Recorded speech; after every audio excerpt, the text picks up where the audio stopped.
Oakham. My mother knew the arrangements. I'd be back in Basington on Saturday evening, staying at my girlfriend's house on Saturday night, going to an exhibition opening on Sunday morning, spending the day with Kelly and heading over to Oakham on Sunday evening to spend a couple of weeks with my mother. Everything was going fine until about 1:00 p.m. Kelly and I were just leaving the exhibition and looking forward to a pub lunch, then Mum called. I couldn't reply. Mum got out of the car and approached us. "I'm sorry, Kelly, but I need to take him home." "Now," my mother said. "But Mum, I need to go and change, all my stuff's at Kelly's." I pleaded. "There's no time." Mum barked. "Get in the car, now," she said, opening the front passenger door. "You'll have to make your own way home, Kelly," she said. "But Mum," I exclaimed. "I can't go home like this." I claimed. "Well, you'll have to, there's no time." "What's the big emergency anyway?" I asked as I put myself in the car. Mum said she'd explain on the way and slammed the door shut. I was speechless as she started the engine. I gestured to Kelly through the window, as if to say I don't know what's happening. Kelly gestured a similar message back, then Mum drove off, leaving her alone. "What's going on, Mum?" I asked.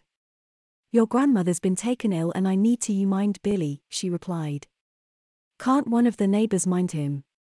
Mrs. Dixon's got him at the moment, but she can't watch him all afternoon. You could have let me swing by Kelly's to get changed first." "There isn't time, Stephen," my mother replied. "Care to explain why you're dressed like that?" she snapped. I clammed up. "Don't tell me, you spilt coffee on your trousers and the only thing that Kelly had in your size was a little blue mini dress?" Mum sarcastically suggested. "I presume it's hers," she added. I sighed. "Actually, Mum, it's mine," I confessed. "Shoes and handbag too?" she asked. I nodded. "Yeah." "Why?" "Because I like them," I replied. "But you're a boy, a young man even," she snapped. "And old enough to wear what I like." "Old enough to know better," she said. A short silence ensued until we stopped at a junction. "I wish I'd put you on the back seat, those legs are distracting me," she said, looking me up and down again. "And you could have worn a bra," she sighed. "Why?" "I'm a guy. I've nothing to put in one," I said. "I know how it looks, Mum, but I'm not trying to pass myself off as a woman." "So you're parading around dressed like that, calling yourself Stephen?" "Pretty much," I told her. "People are cool about it in Brighton, no one bats an eyelid." "Well, you're not in Brighton now, young man," my mother snapped as the lights changed. "What will the neighbors think?" "They can think what they like," I said. "I am what I am and I like who I am." "Well, I certainly hope so," she said as we neared our village. Oakham is a small village with one church, one school, 3 pubs, and around 5,000 inhabitants. I grew up on the outskirts of the village, and as we neared my family home, Mum asked if I had my keys in my handbag. "Yes," I said, opening it to double-check. "Where are you going?" I asked when she drove right past our turning. "To get Billy," she bluntly replied. Mrs. Dixon lives on the other side of the village, about as far away as one can be from where my mother lives. She drives slowly down the narrow lane, lined with large exclusive homes on either side, right to the end where Mrs. Dixon lives. She left me in the car whilst she went inside. She didn't knock. She just barged straight in and 30 seconds later she's returning with Billy. "Out of the car," she said. I took a deep breath and opened the passenger door, presuming she wanted me in the back with Billy to stop him yapping. I checked that Mrs. Dixon wasn't on the doorstep before actually getting out. Mum handed me Billy's lead, shut the passenger door and got in the car. "Can you let me in?" I said as she slammed her door shut. "The back door's locked," I said, tugging at the handle as she started the engine. "Mum," I said. "Mum." I gasped as she began to drive away. I was speechless as I watched her leave me behind. I looked down at Billy, who sat obediently looking up at me. I looked down at myself and cringed. Billy just stared at me, expectantly wagging his tail. I patted his head. "Nice to see you, boy," I said. "Come on," I said as I led him along the lane, my heels clacking loudly on the tarmac. The dog didn't bat an eyelid at my attire, but a dog wouldn't. It was a glorious Sunday in an idyllic little village. It seemed that everyone was out today, either tending the garden, mowing the lawn, walking a dog like me, or watching the kids play on the street. In my tiny blue frock and noisy heels, I stood out like a sore thumb, and to make things worse, I'd left my shawl in the car so I couldn't even cover my shoulders. Plus, the village may be small, but it's a long walk from the bottom end of Pardown Lane to Turnpike Way, and every possible route leads me down residential streets. People look and stare, but I keep my eyes forward and just walk. There's a very different vibe here than there is in Brighton. I can feel the bemused, startled stares as much as I can the sun on my shoulders. The walk of shame takes little over 30 minutes, and finally I'm nearing my home. I root my keys from my handbag as I near my family home and aim to make a quick entry, but just as I'm unlocking the door, our nosy neighbor Colin accosts me. "Can I help you, miss?" I turn to face the stern little man. "No," I say.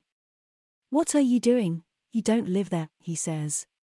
"It's me, Stephen," I confess as his eyes grow to the size of saucers. "And it's really not a good time." "But," he gasped, looking me up and down. I turned and entered my home, shutting the door behind me. Colin loitered for a couple seconds before shuffling off, no doubt to inform his wife, who in turn will telephone the rest of the village. I sighed the deepest sigh before removing Billy's collar and lead. I tottered to the kitchen, put the kettle on, and rooted my phone from my handbag. There's 3 texts from my girlfriend. I call her. "Hi Kelly. Stevie, sorry about that. What's happened?" "Gran's been taken sick and Mum needed me to look after the bloody dog whilst she goes to visit Gran," I blurted. "And on top of that, she's just made me walk the dog all the way across the village dressed like a slut on a Sunday." "You're not dressed like a slut, Stevie," she insisted. "In Oakham, anyone who wears their skirt above their knee is a slut," I said. "The sooner I get changed out of this dress the better." "But your bags are here." "I know, I'll come and get them later, if Mum will give me a lift," I said. "I've got stuff here," I added. "Okay, you get changed and we'll speak later," she said. "What's up with your Gran anyway?" "Dunno. I'll call Mum in a bit." Kelly hung up. I made myself a coffee, kicked off my heels and headed to my old bedroom in my stocking feet. "What the?" I gasped to find a home office where my room used to be. "Where's all my stuff?" I thought. I checked the cupboards and cubby holes but couldn't find anything. "Shit," I sighed. I sauntered back to lounge, slurping my hot coffee. Billy curled himself up on the rug as if everything was normal. I sat myself down and sighed. I stretched out my legs and wiggled my toes, painted a metallic blue to match my dress. My fingernails are the same. I began to feel relaxed after the ordeal of having to walk the entire length of my village like this. I sipped my coffee, which for instant coffee, tasted quite good. Maybe it's just because I really need the caffeine. Mum's gonna go ballistic when she returns, I think, before wondering what's wrong with my grandmother and hoping she's okay. Then I worry about my mother again. "You don't mind, do you, Billy?" I say, smiling at our loyal beagle. Billy glances at me, then back to the window. I think nothing at first, then I wonder what he's looking at. Jesus Christ. I yelp, splashing my coffee as I notice Colin and his wife stood staring at me through the window. I quickly shut the curtains and waited for the knock, but it didn't come. I was a bag of nerves as they walked away, Colin smugly saying "I told you so" and his wife wittering some judgmental crap. I wasn't actually planning on showing my fam side to the village. Apart from this dress, everything else I'd brought were normal male clothes, but they're in Kelly's flat and God knows what Mum's done with the few things I'd left here. I know what I am and like who I am, but it's easy to say that when you live somewhere cosmopolitan like Brighton. Oakham is a different world. It's not ready for someone like me, and frankly, I'm not ready for Oakham. Confident that Colin and his wife won't return, not until Mum does anyway, I open the curtains and quickly step back from the window. I've been playing on this quiet cul-de-sac since I was a kid and I honestly can't believe that I've just walked along it dressed like this. Of all the things I'd wear in a village like Oakham, this little blue party dress really isn't one of them. I decide to find where my mother has put my things and begin rooting through the cupboards and cubby holes. I visualize my wardrobe back in my flat in Brighton and wonder what I could have worn instead. I knew this dress was more suited to disco than an art exhibition, but I figured there'd be loads of flamboyant arty types and I really wanted Kelly to see it. She'd texted me a picture of it in a shop window a few weeks ago, saying that she'd love to see me in something like it, which is why I bought it, but I digress. I don't normally dress like this. Who does? I could have so easily been wearing a chiffon blouse with jeans and heels, or my black Adidas joggers with my cute lilac Adidas trainers, or my brown cord button-down skirt and a casual top with flat black ballet shoes. I could have even dressed as a guy, which I do half the time, and none of this would have happened. I continue rummaging as my mind meanders through all sorts of strange alternatives. The walk could have been worse. At least Billy didn't do a whoopsie. I've no poo bags and can just imagine being told to clean it up. Everyone seemed to be out in the sunshine today. I guess I'm lucky no one called my name, but I guess no one saw me as Stephen, even Colin called me Miss. After checking through a number of bags and boxes in the various cupboards and cubby holes, there's still no sign of any of my stuff. I hope she's not sent it to charity. I mutter to myself. Or it could be up there. I mused, looking at the hatch into the loft, before wondering if it's in the garage. I look down at myself. There's no way I'm going to climb into the loft like this, and I don't fancy trotting over to the garage either and rooting through whatever's in there. I'll only ladder my tights and they're expensive ones from Debenhams. As much as I love my new dress, it's really not appropriate, so I reluctantly root through my mum's wardrobe. I used to do this when I was kid, but it was fruitless because everything was too big. Plus, Mum's one of those women who prefers Edinburgh woolen mill to anywhere vaguely trendy, so she had few things that I actually wanted to wear. It's all beige and brown and plaid and totally uninspiring, I think, as I slide the hangers from right to left and balk at a salmon pink twin set. A tweed shift dress catches my eye. It's plain, but in that geeky plain Jane style. I removed the hanger and held it against me, turning toward the mirror, and considered wearing it and going to the library or something. In Brighton, of course, not here. Oakham doesn't even have a library. Combined with, say, brown woolly tights and high boots, the tweed dress could be nice in winter, I imagine. I put it back and shuffle the hangers, pausing again at a beige summery dress with yellow flowers and a button-down front. That's nice. I say to no one but myself as I remove it, hold it against myself and swing toward the mirror. The long walk from Mrs. Dixon's house wouldn't have been so bad in something like this, I think, as I recall every nerve-wracking step in my tiny blue dress. Even if I was a girl in a village like this, such skimpy attire on a Sunday is frankly unacceptable. Should I change? I wonder. Would Mum approve of me wearing her things? I observe my reflection for a moment and come to the decision that my little blue dress isn't appropriate and consider wearing the beige one. Or maybe I should find some trousers. I figure. Mum certainly won't have any jeans. I toss the dress on her bed and begin rummaging through the rails, shelves and drawers. You just can't help yourself, can you? My mother's voice makes me jump out of my skin. Oh my, it is short, my grandmother said as she appeared behind her. You're okay? I gasped as I tried to cover as much of my lap as possible, which wasn't much, to be honest. It was just a bit of trapped wind, my mother sternly stated. Planning on wearing that, was you? She said, looking at her dress. This one's a bit short, I said. Especially for a Sunday. I added, hoping to lighten the mood. Mum just glared at me.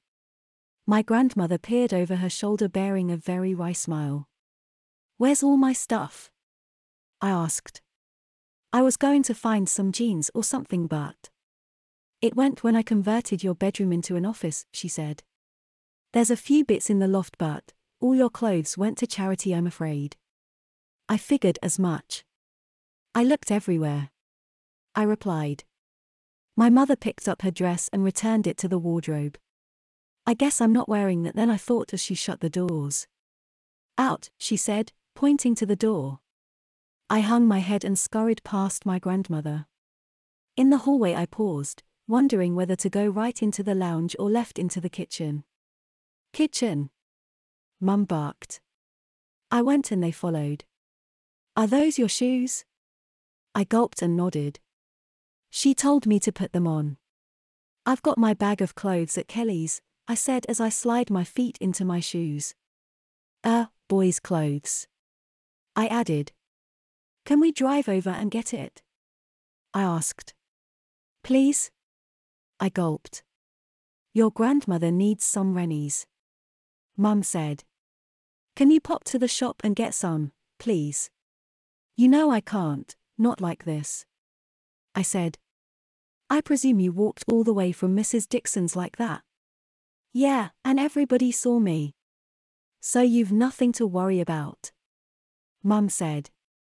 Now, can you go to the shop and get your grandmother some Rennies? She smugly asked. You're seriously not going to make me go to the shop like this, are you, Mum? I asked. On a Sunday? If you want me to be your personal taxi driver, Stephen, then yes. I am, my mother replied. Why didn't you get some on the way? I asked. Because my mind was distracted after I found my son dressed like a slut on a Sunday, whilst I'm in a panic thinking my mother's having a heart attack. Sorry. I sighed. Gran's fine, aren't you? I said, throwing a pursed smile at my grandmother. It was only heartburn, she said in her elderly croaky voice. But I would like some Rennies, she added. Can't you drive, Mum? I asked. I'm not driving you to the shop, Stephen, my mother said. I was thinking that you could drive there yourself. I cautiously suggested. I've already driven to Basington and back and to your grandmother's and back, she reminded me. It'll only take you 10 minutes. 10 minutes there and 10 minutes back. I retorted. And it's a lovely day. Mum replied, pretending everything was normal. You'll get some sun on your back, she smugly added. And you might want to top up your lipstick as well. This isn't funny, Mum. I whined. I can't go to the shop like this. You went to an exhibition like that, and no doubt you were out in Basington with Kelly last night too, dressed like that. Popping to the village shop shouldn't be anything to worry about. Kelly and I stayed in last night. I said. And the village shop isn't exactly Brighton. I can wear what I like there. Oakham's a completely different ballpark. It's just a place full of people, just like Brighton. Mum said. Now, if you want me to get your bag from Kelly's, you'll go to the shop and get your grandmother some Rennies. I gulped. She really wasn't kidding. Can I please change into something else? I asked. What, like my Laura Ashley dress? Or some pants? I said. That's what I was looking for when you got back. You were in my knicker drawer, she bellowed. I wasn't. I insisted. I might have briefly opened it but. If you were looking for some pants, then why was my dress laid out? Well. I considered it. I confessed. At least it's a Sunday sort of dress. I said. Unlike this. It's very short, my grandmother said. She's a bit batty. Exactly. I said. Well, I'm not sure I'm happy about my son wearing my clothes, my mother said. And looking at you now, I can only assume that you have done in the past, she added. I gulped. Please let me wear some pants, I silently pleaded. You know that I can't go like this, don't you, Gran? I said. You do look very nice, dear, but it is very short, my grandmother replied. But they wear them short these days, don't they, she said. Apparently they do, my mother dryly agreed. Do you want me to get your bag from Kelly's, she asked. Or maybe you'd rather make your own way there, if you don't fancy going to the shop. I can't believe you're doing this, Mum, I said as I trotted across the kitchen and grabbed my handbag. We could do with some milk too, my mother smugly added. Can I at least get my shawl from the car? I asked. No, my mother replied. I swallowed my pride and walked out the door. A horde of butterflies erupted in my tummy as yet again, I find myself walking down the street on which I grew up wearing the most inappropriate attire. I cut down the alley and over the railway bridge and removed my phone from my handbag. You'll never guess what my mother's making me do, I said when Kelly answered. First I told her that I couldn't find any of my stuff and my bedroom is now a home office. Then I told her that my grandmother just had indigestion and Mum had brought her back home. And she's making me walk to the village shop to get some rennies for Gran, I said. And? Kelly asked. And I'm still wearing my little blue dress, I stated. Honestly, Kelly, on a Sunday of all days, this would be totally inappropriate if I was a girl, let alone a guy. Shit, Stevie, why didn't she just drive you? Kelly quizzed. Or drive herself, I retorted. I know what she's doing, she's trying to shame me. She just drove off when we collected the dog and now she'd making me walk to the shop in return for a lift over to yours to get my bag. Oh shucks, that really sucks, Kelly said in an empathetic voice. All I can advise is, just pretend you're in Brighton. Yeah, God, I wish I was wearing something normal. You've no idea how out of place I look, dressed like this in Oakham of all places, I said, chuckling nervously. I can imagine actually, she replied. You should have borrowed a bra when you had the chance, she said. When we were getting ready this morning, Kelly wanted me to wear a bra with a bit of stuffing in the cups. She prefers me that way when I'm dressed up. I think she likes pretending we're lesbians. But I prefer going flat because I'm not trying to be a woman, I just like their clothes. Wearing false boobs isn't really my thing. I'm just a girly guy. Well, if I did, they'd realize I'm not some chick dressed like Saturday Night Fever as soon as I asked for some rennies, I sarcastically said. True. Kelly giggled. So you coming over later? She asked. Yeah, I said. I hope so anyway. Mum's got me over a bit of a barrel here. I think she's enjoying my humiliation. Just be confident, she said. You've nothing to be ashamed of. You're gorgeous guy who looks great dressed as a girl. Yeah, till some Neanderthal tries to hit on me and punches me in the face when he realizes I'm not some chick. That won't happen in Oakham, she said. I hope not, I relied. Look, I'll call you later before we come over, I said. Okay, Kelly replied. More, she added before hanging up. I drew as many stairs on the way to the shop as I did when walking the dog home. I prayed for rain. At least that'd stop people from trimming the hedges and washing their cars and send them back indoors where I'd be less likely to notice their glances. I guess I could pass a girl. There are some very flat-chested women and I do have a tiny bit of pectoral fat, but once I speak the game's up. I turned onto a busier road headed toward the heart of the village, which consists of a used car garage, a pub, a cafe, a minimart, a butcher and a pharmacist. All are closed but the minimart. I tell myself to be confident as I walk through the doors. I count a handful of shoppers inside as I head directly for the milk fridge and grab a big bottle of semi-skimmed. Sometimes the rennies are behind the counter in shops this size, but I browse the shelves just in case and happen upon a small hosiery display. I grab a pack of opaque black tights. If my mother's going to make me wear this dress for the next few hours, I at least want something more than the 7 denier Invisitights I'm currently wearing.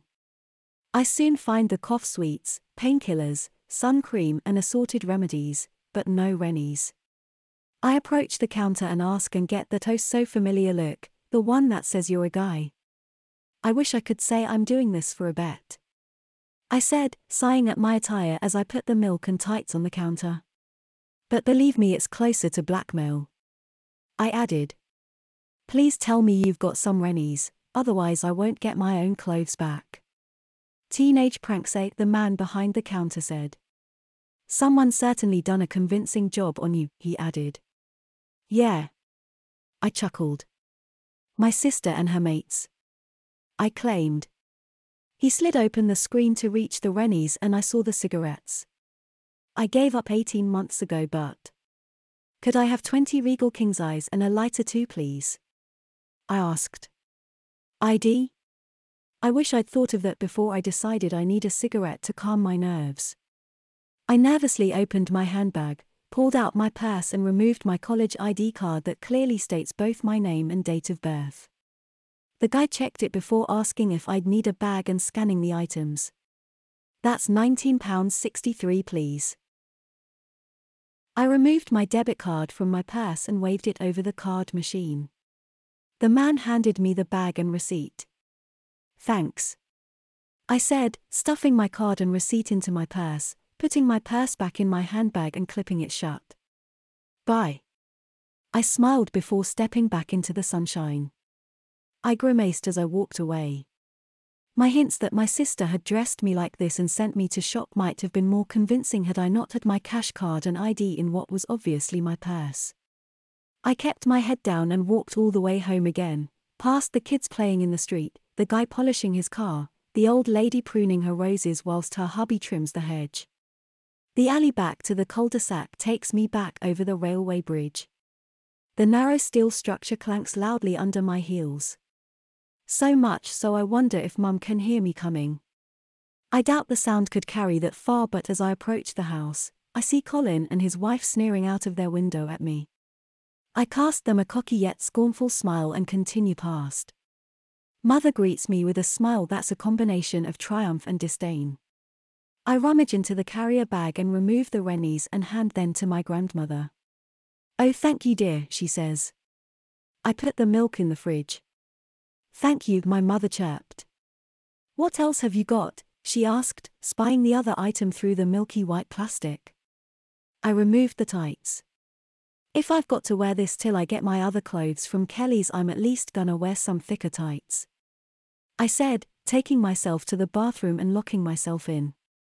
My head drops into my hands. I can't believe this is happening. I had no intention of coming out to my mother, not today, not tomorrow, not ever. I also can't believe something as trivial as my grandmother getting heartburn has landed me in this situation, or that my mother, instead of going ballistic at me, has decided to make me squirm. I look in the mirror and wonder if I should wash my makeup off or top it up.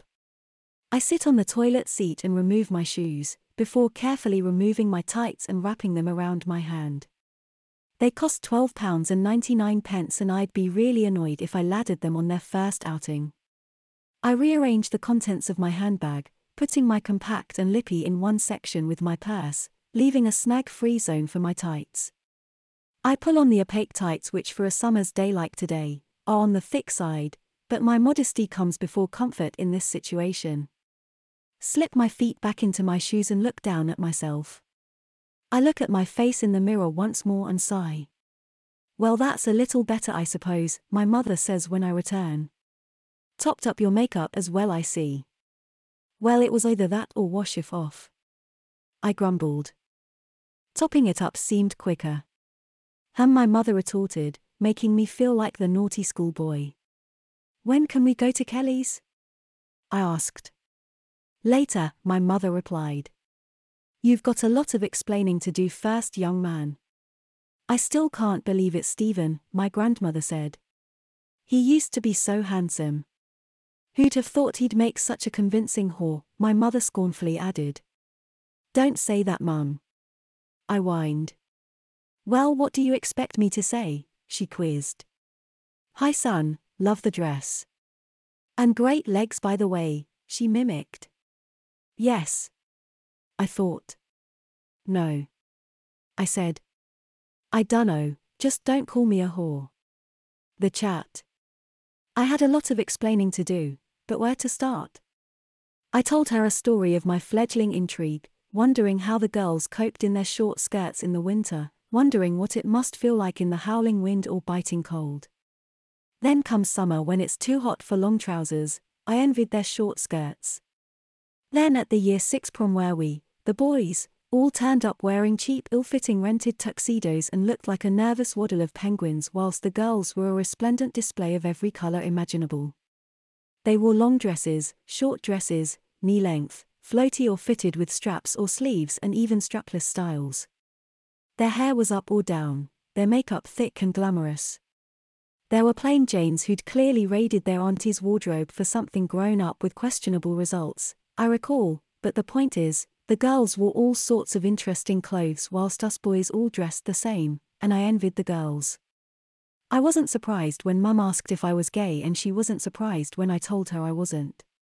I just like girls' clothes, that's all. I said. You're 18, Stephen. Surely it should be women's clothes, my mother retorted. Well, yeah. You're not one of these trannies who likes to dress like a 7-year-old, are you? No. I insisted. I don't really class myself as tranny. I said. In so much as I don't try to pass as a woman. I said. Wearing a bra to me is a bit like blacking up, it's an insult to women, or some of them, maybe. I don't know, it just seems a bit wrong. My mother listened and queried me on certain points, then asked how much time I spend dressed in women's clothes. In Brighton? I asked. Mum rolled her eyes. Of course in Brighton, she growled. I told her the truth. So you must have quite a wardrobe, she said. I mentioned charity shops and thrift stores, plus I buy and sell things on eBay, otherwise I'd run out of space. I began to feel comfortable, telling my mother the truth about how, for example, when Kelly's coming to stay and I'll spend a couple of days deciding what to wear, then a few hours trying everything on and doing my hair and makeup, just to meet her at the station. It's not always dresses, I wear skinny jeans a lot. Little shorts too, with opaque tights is a favorite. Don't they, reveal a telling bulge? My mother quizzed. A bit. I timidly replied. Like I say, I don't try to pass myself as a female. I just like wearing their clothes. I reiterated, before confessing to controlling the bulge by wearing control knickers. I can't imagine those being very comfortable. They're not, but it's shapewear. It's not supposed to be comfortable. I dryly said. Don't take that tone with me, young man, my mother barked. The confidence I had a moment ago quickly ebbed away to nothing. My mother looks down on me with scorn-filled eyes and I feel like a naughty boy again, only one wearing an elegant yet skimpy party dress, black tights and heels. I gulped and frowned and dropped my eyes to my knees. Mum emitted an unusually long sigh, before telling me to make a pot of tea for her and Granny. I can feel them both glaring at me as I scuttle out of the sitting room. I instinctively do that thing where girls clutch the back of their skirts. I overheard my grandmother commenting on how ladylike I was from the hallway. I didn't hear my mother's response. I filled the kettle and flicked it on. Got the teapot out and set it, along with some cups on a tray. I poured a small jug with milk and put that on the tray, before grabbing my handbag and popping into the garden for a sly cigarette. Having not been a regular smoker for such a long time, the nicotine rushes straight to my head and calms my nerves. Maybe it's best that this is out in the open, I wonder as I look down at my attire. I chuckle to myself. I'm not exactly wearing the most appropriate coming-out dress, and as I toke on the cigarette, I imagine what I would have worn had I known that my mother would see me. Something a lot more conservative than this, that's for sure. I return indoors and warm the teapot before dropping a couple of tea bags into it. My grandmother smiles as I set the tray down on the coffee table. I scoop what little there is of my skirt before I sit, knees and ankles together, with my naiads nervously on my knees, thumbing the soft opaque nylon that clads my legs. Where's Mum? I ask after a nervous moment. Without me. I yelp when my grandmother informed me she's gone to Kelly's. Why? I don't know, my grandmother shrugged. Didn't you have a bag there or something? Yes. Well, she's probably gone to get that for you, my grandmother replied. Are you going to pour that tea? She quizzed. I don't want it stewed. I pour the tea and grumble that my mother snook off without me. Maybe she didn't want Granny to be alone, or Billy the slowfish dog for that matter, the dog my mother could have easily left alone for a few hours, but she's such a drama queen sometimes. We sit in a nervous silence for a while, until my grandmother asks me about Kelly. Is she a nice girl? Yeah, she's great, I said. It's a bit tricky with me at college in Brighton, but she comes down every couple of weeks, which is nice. We'll go clubbing and hang out on the beach, if it's not raining. Blah blah blah. And she's the one who makes you wear dresses? No, she doesn't make me wear them. I always wanted to, and when I met Kelly she really helped. I said. Your mother thinks she does. She was saying in the car. I've never trusted that Kelly. There's something controlling about her. Granny informed me. That's wise coming from Mum. I thought. She's possibly the most controlling person I know.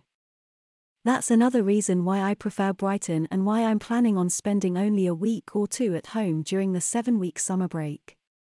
Kelly's cool with it, Gran, but she's not the reason I do it, I said. Meanwhile, my mother is knocking on Kelly's door. I would later learn the details of this event, but for the sake of chronology and simple storytelling. Hi, come inside, Kelly said. She bore a feeble smile that seemed all the weaker in the presence of my mother's stern expression. Have you come for Stevie's bag? She knowingly and nervously asked. And a chat, my mother sternly said as she stepped past Kelly. I'd like his bag first though, she requested. It was right where I'd left it, on floor in the doorway. Kelly picked it up and handed it to my mother. Thank you, my mother said. If you don't mind, I'll have a look through it before I return it to Stephen, she said, stepping to the small kitchen table and unzipping the bag. Okay. Kelly gulped. She watched as my mother began emptying my bag, jeans, joggers, t-shirts, socks. A cylindrical purple satin bag sat toward the bottom of the innocent-looking backpack. My mother removed it and unzipped it and sighed. I didn't plan on my mother going through my bag and figured my small selection of lingerie would be safe. In a side pocket she found an unopened box of black stockings, and in the small front compartment, my big bag of makeup. I wasn't planning on wearing makeup at my mother's house. I'd packed it for my day with Kelly. Other than my lingerie, stockings, and makeup, everything else in the bag was male. I say male.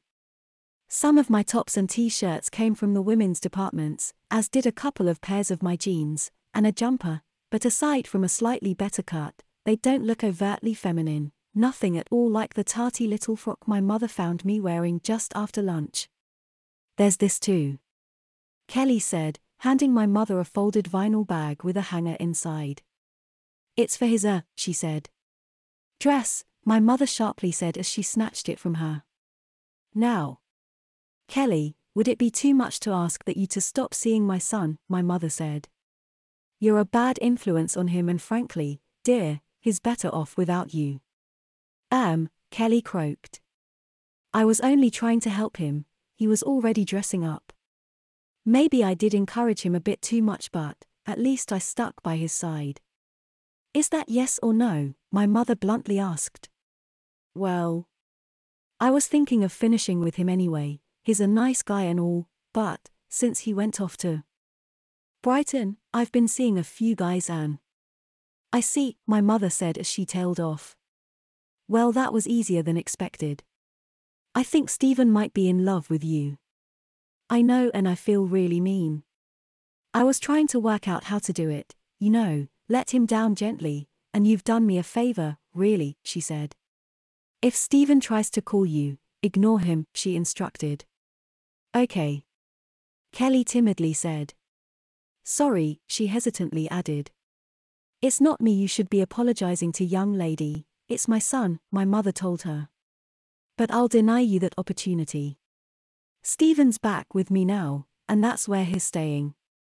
You mean, he's not going back to Brighton? No, my mother bluntly replied. I thought I was funding him through college, but it appears he was flunking college to indulge his more flamboyant endeavors, which so far as I can make out included shopping, dressing up and gallivanting around the pubs and clubs every night, my mother informed her. So I've pulled the plug on his sordid little fantasy. It's not a fantasy, he just likes girls' clothes, that's all, she said. It's okay for me to dress like a guy, so he can dress like a girl if he wants. Yes, I get the acceptable politically correct explanation, but he's not transsexual, he's not a drag queen, he's just a gullible teenage boy who's allowed you to take advantage of him and encourage him to parade around Brighton wearing all SOR. I first met Stevie when we're 15 and he was already parading around Brighton dressed as a girl. Kelly told her. At first Kelly thought I was a girl, a very vulnerable looking one at that.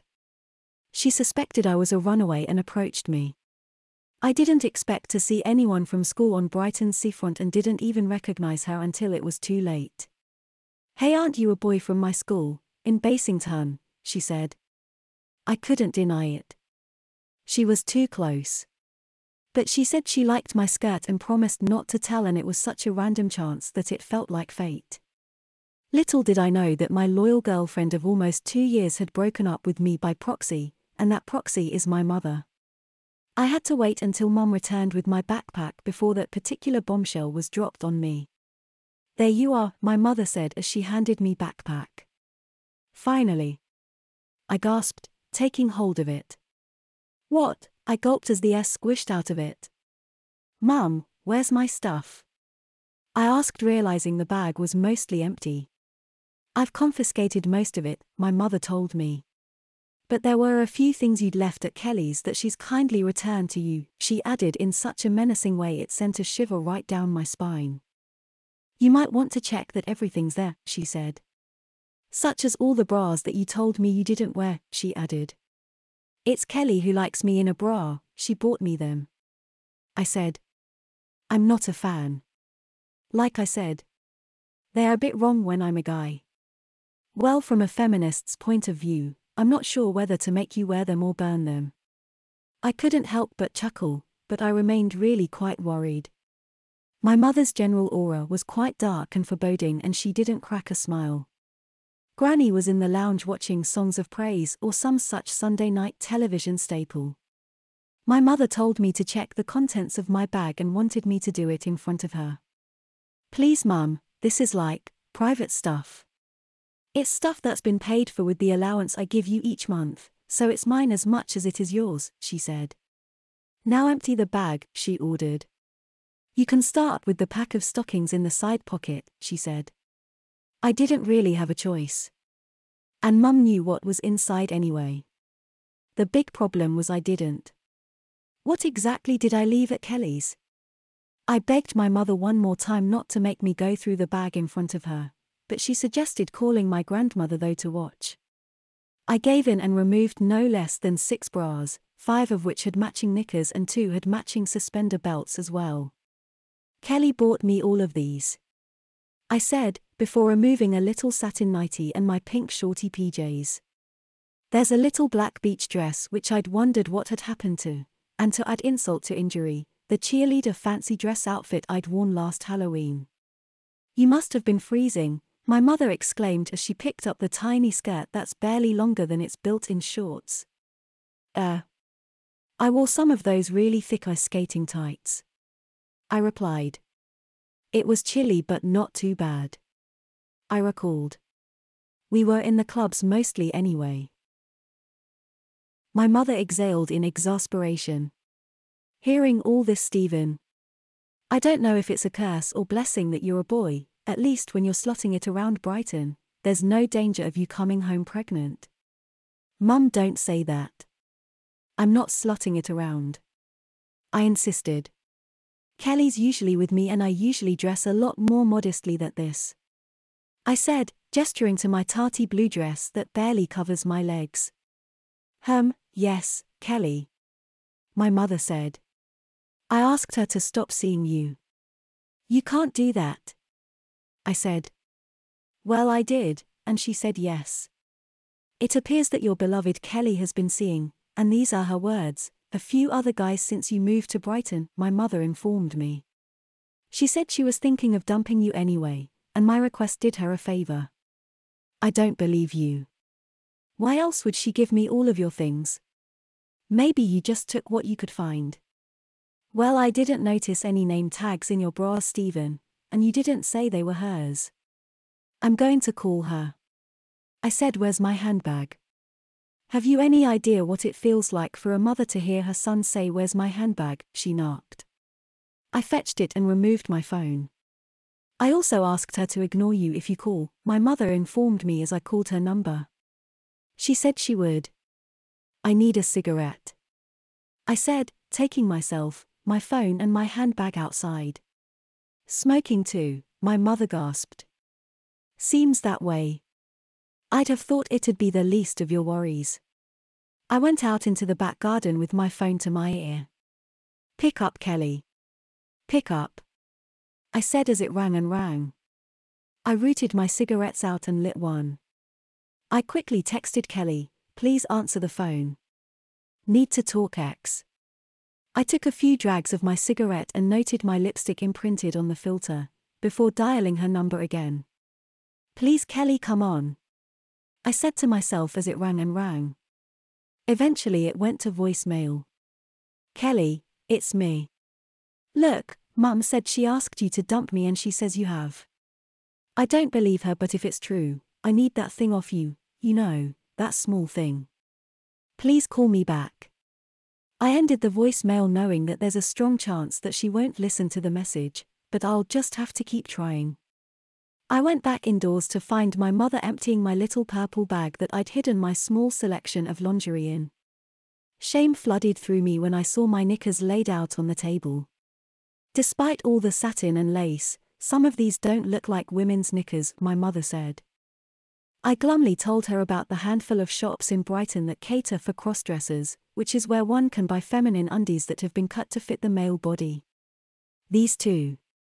Mum quizzed, putting her hand on my 2 pairs of high-waisted, low-legged, nude-colored control knickers. I nodded. Well, at least they're modest, my mother said. Unlike this lot, she said, putting my lacy and frilly undies, along with my nighties and pajamas into a carrier bag. What are you doing with those? I said. The same thing that I'm doing with everything I don't approve of. I'm confiscating them. But nothing, Stephen, you bought them with my money, which means they're mine to do with as I wish. But you're taking my boy clothes and my girl's ones. I stated. What do you want me to wear? I'm still thinking about that, Stephen, so for the time being, you're stuck in whatever you threw on this morning, she said, looking me up and down. Will you go and ask Granny if she wants to stay for supper? I went and asked and Granny said she'd love to. I returned and Mum suggested I help her. I didn't mind. Mind if I wear this? I asked, grabbing her pinny from the back of the door. Oh, I insist, she said. That dress would be worthless if you get any fat on it, she added, before asking how much I'd spent on it. 70 quid. I confessed. Saying it aloud, it sounds really expensive, I thought. Sounds about right. Mum replied. We made supper, just a simple meat and 3 veg with gravy. I kept the apron on until after I'd done the washing up. Granny said I was very domesticated for a boy, but all I'd done was wash and peel the veg and tied it up afterwards. I guess she was just making conversation. It's getting quite late, Mother. Mum said. Do you want me to drive you back shortly, or would you rather stay the night? Granny's of the disposition where you can get her to say yes to anything. Giving her options tends to baffle her, so Mum asked if she'd like to stay and Granny said yes. Mum put her back in front of the TV. Where am I going to sleep if Granny's in the box room? I asked. You'll have to bunk down on the floor somewhere, my mother replied. I think you've got a camp bed somewhere, she added. I'd stumbled across the camp bed when I was rooting for my stuff. It's under the stairs behind the brooms and vacuum cleaner. Mum put her mother to bed at around 9:30. Afterwards, she suggested I set up my bunk. I thought it'd be best in my old room, the new home office, but Mum said no. She didn't want me in the lounge either, so my bed was set up in the corner of the kitchen-cum-dining room, next to where Billy the beagle sleeps. He'll need a walk before you turn in too, Mum said. I suggested just letting him out into the back garden. He won't get a decent walk in the garden, Stephen. Take him up Malshanga Lane for a run around the copse. Can I borrow a top or a jacket? I asked. It'll be freezing at this time. I suppose, my mother replied. With all the talk of walkies, Billy was waiting obediently under the hook where his lead hangs, bearing an expectant expression. At least it's dusk outside, and I've got some proper tights on and a fleece top that Mum reluctantly loaned me, but the short gathered bubble skirts still looked and felt totally inappropriate for walking the dog. I took my handbag and some dog poo bags, sparked up a cigarette in the alley that leads to the main road and checked my phone. Still no reply from Kelly. Every time a car approaches, I dip my head and watch its headlights strike the blue satin fabric. I love this dress, but after everything that's happened, I don't half regret wearing it today. We cross the busy B road and head up the lane. It's a beautiful lane with a tunnel of trees all the way up to the copse. I let Billy off his lead and he darts off. I perch on a tree stump and try to call Kelly. She doesn't answer, so I send and text then call again, leaving another voicemail. It's really not like Kelly to ignore me, so I can't help but assume what Mum told me is correct, at least the bit about Mum telling her to finish with me and not to answer my calls. I don't want to believe that Kelly's been seeing other guys behind my back or that she was planning on dumping me anyway, but I fear that might also be true. I smoke another ciggy whilst Billy forages in the undergrowth, then check my phone. There's no messages and I notice the charge icon is flashing. I'd better charge it when we get back. Billy, come on boy, I say, and he scamps toward me. No, down boy, I say as he begins to jump up at me. I don't want your muddy paws on my dress. With Billy on his leash, we stroll back down the lane and eventually back home. I check my backpack's numerous little pockets but can't find my charging lead. I ask Mum if she'd seen it, but she said she hadn't. Just stockings and lingerie, she said. And all the clothes I was planning on wearing whilst I'm here, I dryly added. Talking of clothes, I dug out an old nightie for you, she said. It's on your bed.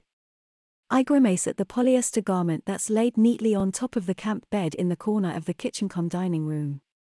I'm not sure what color it's supposed to be, spearmint green, pale turquoise, duck egg blue maybe, whatever it's called, it's vile. The nightie is long with half-length sleeves and a crew neck that's trimmed with lace in the same vomit-inducing shade as the polyester itself. Sometimes I wonder if my mother deliberately buys the least desirable clothes she can find. It's well past 10 o'clock p.m. and it's been a very long day, so I decide to turn in. The narrow camp bed creaks beneath me as I put myself under the numerous sheets and blankets. I check my phone one last time before turning it off to preserve what little is left of my battery. I'll have to try to find a charge cable tomorrow. I expect they'll sell them in the village minimart. The problem with calf-length nighties is how they quickly work their way up above the knee. The problem with this particular nightie, aside from the vulgar color, is the itchy stitching around the armholes, collar and frilly bib detail, plus its scent. I guess it's been at the bottom of my mother's drawer for years, directly on top of a scented drawer liner. It has an aroma that is both sweet and stale. Under sheets and blankets on a warm summer night, the cheap polyester feels clammy, and as I predicted, I didn't get the best night's sleep, and being woken by my mother's heels on the tiled kitchen floor, the filling of the kettle and general clattering, it was spared the luxury of a lie-in. Not really, I reply when my mother asked if I slept well. I'd put my dress over the back of one of the dining chairs along with my tights, but both were gone when I woke. Mum must have read my perplexed expression and told me she'd put it away. What am I going to wear today? I sneered. Well, you'll have to make do with your nightie for the time being. I can't wear this all day, I said as I stood. Its skirt dropped off my thigh and slid to my calves as I stood. Its unsavory color looks even worse in the natural daylight. I never said you could, my mother snapped. Now put your shoes on. I don't want you walking around in bare feet, she ordered. I sighed as I put my feet into them. The nightie alone looked bad enough, but combined with my low-heeled court shoes I'm sure I look horrendous. I check my phone to see if Kelly's got back to me, but no sooner it boots up after being turned off all night, the screen goes blank. I sigh an audible sigh. My batteries died. Did you find your charge cable? My mother asked. No. I replied, suggesting that I maybe left it at Kelly's. Kelly returned everything that's yours, my mother claimed. Maybe not everything, I said. I really need to get in touch with her. Why? I told you it's over between you two. I still need to talk to her though. The problem with mobile phones is one never needs to memorize a number. It's my phone book as well as my phone, but without power, it's completely useless. I can't use the landline or borrow my mother's mobile because I don't know Kelly's number in full. So I'm a bit scuppered really. My mother drives Gran home around mid-morning, leaving me home alone. How long will you be? I asked. Mum presumes an hour, maybe 2 at the most. All I have is the nightie I slept in, so I'm not exactly going anywhere. What am I supposed to do? I moaned. Well, I don't know. Use your imagination. Hoover up or clean the kitchen or something, just don't go rooting through my things. I won't, I retorted. And don't bother looking for your things either, because you won't find them, she added. And don't just slouch in front of the TV either, you're still in my bad books and you'll have to work your way out. Mum left with Granny, and with nothing better to do, I packed up my camp bed before running around the house with the Hoover, then cleaned the kitchen before slouching in front of the TV. Mum only has the basic Freeview channels, so apart from the tiresome daytime shows it's either news, shopping channels, repeats or black and white movies, and not very good ones at that. Although a good chunk of the garden isn't overlooked by anyone, I can't help but worry that someone might see as I smoke a cigarette wearing the long thin nightie. Beneath it I wear yesterday's knickers, which are a pair of my beige bulge controllers. They're not designed for comfort, and I curse my mother for removing the clothes I'd brought to wear. I just don't understand her logic. She's angry that she caught me wearing a dress, and she clearly doesn't approve that it's something I do openly and frequently. I'd have thought if anything, she'd have insisted I wore the clothes I'd brought rather than taking them away from me. Mum returned and accused me of parading around the garden in my nightwear. I was just having a cigarette, I dryly retorted. Mum handed me a carrier bag. What's this? I asked. I popped into the Age Concern charity shop on the way back and got you something to wear, she said, adding that Billy needs a proper walk and reminding me that I wanted to go to the Minimart. I thanked her before looking inside. What did you expect? The height of fashion. The earthy brown blouse has long billowing sleeves and pointed collars that tie with a big floppy bow. It's the sort of thing one might wear for a 50th wedding anniversary, but only on the proviso that it's their 50th wedding anniversary. The skirt she'd bought to go with it was worse though, calf length and knife pleated all the way around with blue and yellow flowers printed on a pale cream background. I can't wear this, Mum. I frowned. You can't wear a nightie all day either, she said. And I presume you're still wearing yesterday's knickers, she said, staring at my crotch area. My nightie is a little bit see-through, but with my big beige control knickers on, there's nothing much to see. She told me to have a shower, and after a clammy summer night in her polyester nightie, I knew that I needed one. Mum had laid the skirt, blouse, and a clean pair of my control knickers on the bed in the box room. I made sure the door was shut before dropping my towel and quickly donning the constricting knickers, then reluctantly stepping into the skirt.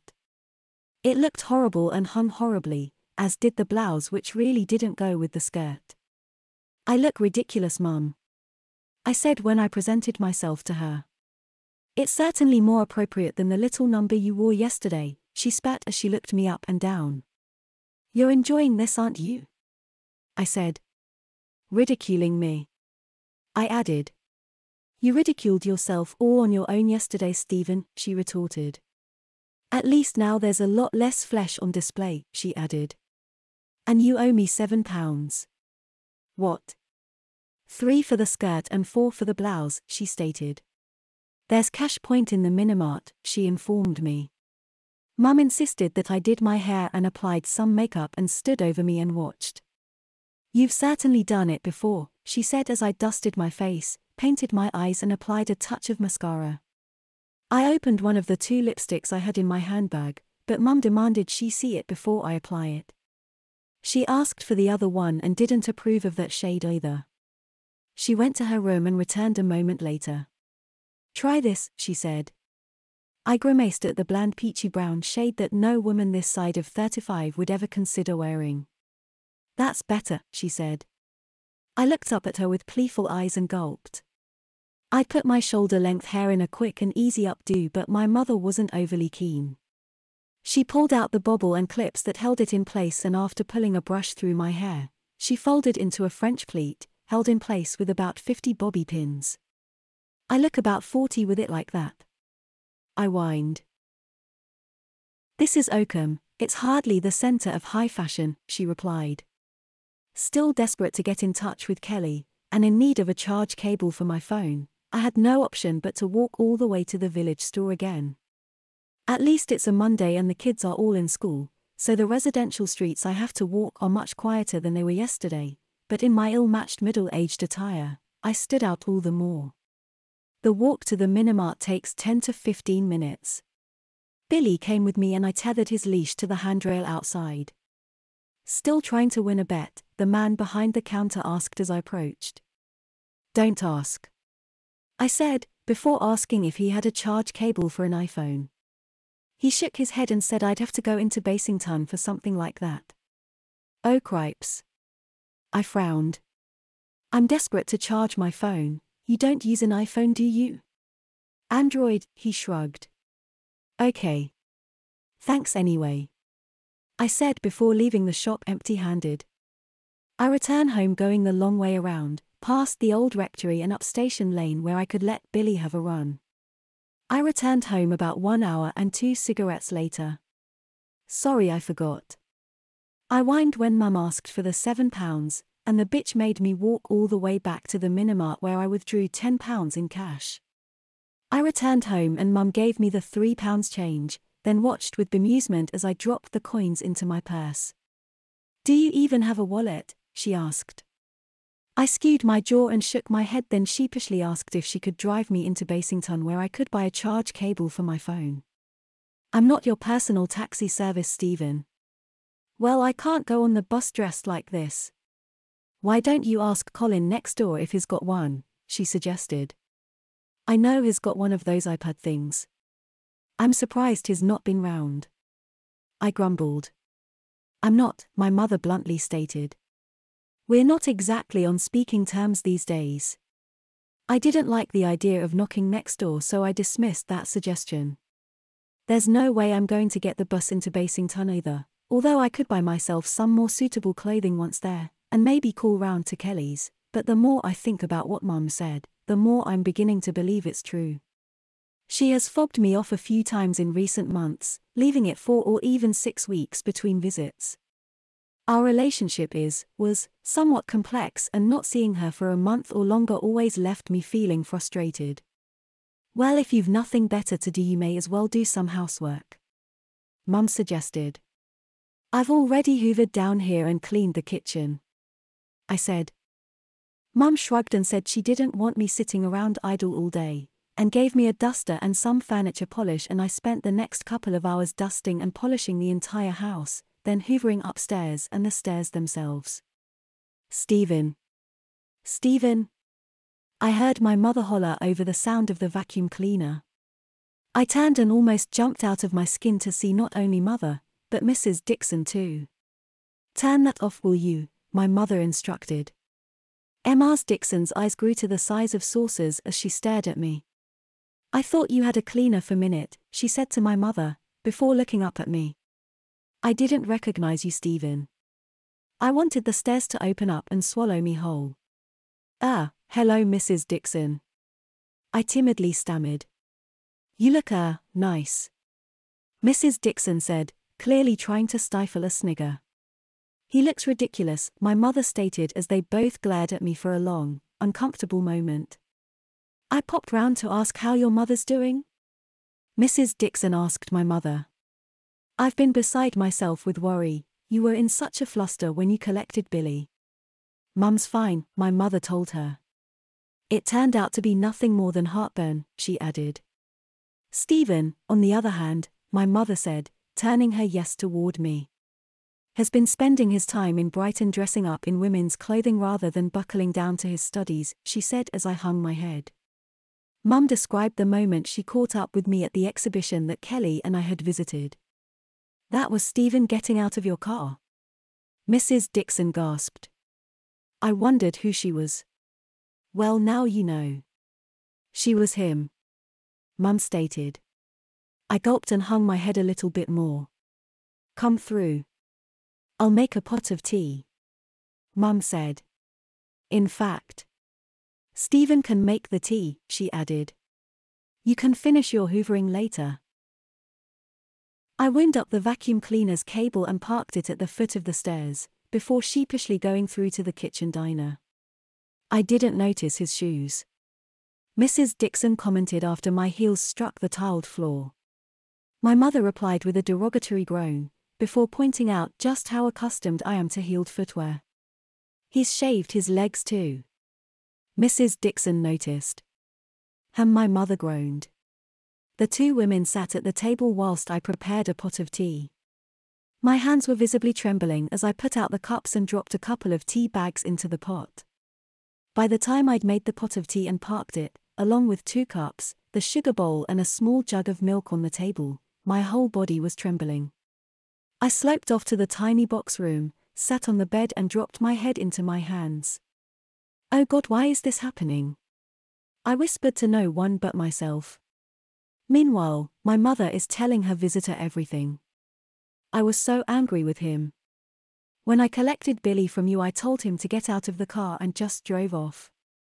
A walk through the village dressed like a common whore will teach him a lesson, she said. Then I thought, if he likes women's clothes so much, he can damn well stay in them, she added, before telling her that she'd picked up today's outfit in a charity shop this morning, and deliberately chose something that she knew I wouldn't like. I did wonder. I can't imagine any teenager wearing that skirt and blouse combo, Mrs. Dixon said. And I can't believe it was Stephen I saw getting out of your car wearing that skimpy little dress either, she added. That's going to turn some heads, I thought. With the box room door slightly ajar and the two women talking rather loudly, I couldn't help but eavesdrop. I looked down at my clothing and sighed. I have to take my hat off to my mother though, she really hit the nail on the head when finding me something horrendous to wear. I can't imagine any top that might improve this skirt, and as for the blouse, has it ever been fashionable? I overheard my mother claiming that she believes it's Kelly who's been leading me astray and that she told Kelly to have nothing more to do with me. I successfully fought back a few tears when Mother told Mrs. Dixon what Kelly had said, that she was thinking of dumping me anyway and had a few boyfriends on the go. Well, he's better off without her if she's one of those, Mrs. Dixon replied. I'm beginning to wonder if he'll be better off out of Brighton altogether, my mother retorted. Apparently he spends most of his time parading around in women's clothing and no one bats an eyelid, she said. Maybe a few days parading around Oakham might teach him a much-needed lesson, she added. So, what is he? Mrs. Dixon asked. I presume he's not gay, is he trans maybe? I don't think he's a transsexual, but he's certainly a transvestite, Mother bluntly stated. Just doing it for a thrill, she added. If my phone had power, I'd have put my headphones in and listened to some music. If there was radio in my room, I'd listen that, even if it could only pick up a local station, anything would be better than overhearing my mother talk so candidly about me in such a disparaging way. Eventually Mrs. Dixon leaves and my mother tells me that I can finish the hoovering. I exited the box room and returned to the stairs, telling my mother that I'd overheard most of what she'd told Mrs. Dixon. "Just how long are you planning on keeping this up for?" I asked. Mum thought for a moment before smugly saying, "That's for me to know and you to find out," she said. "As things stand, you don't have much choice in the matter," she said, looking down at my horrendous outfit. "That may change in a few days' time, but for now, you'll wear what I want, not what you want."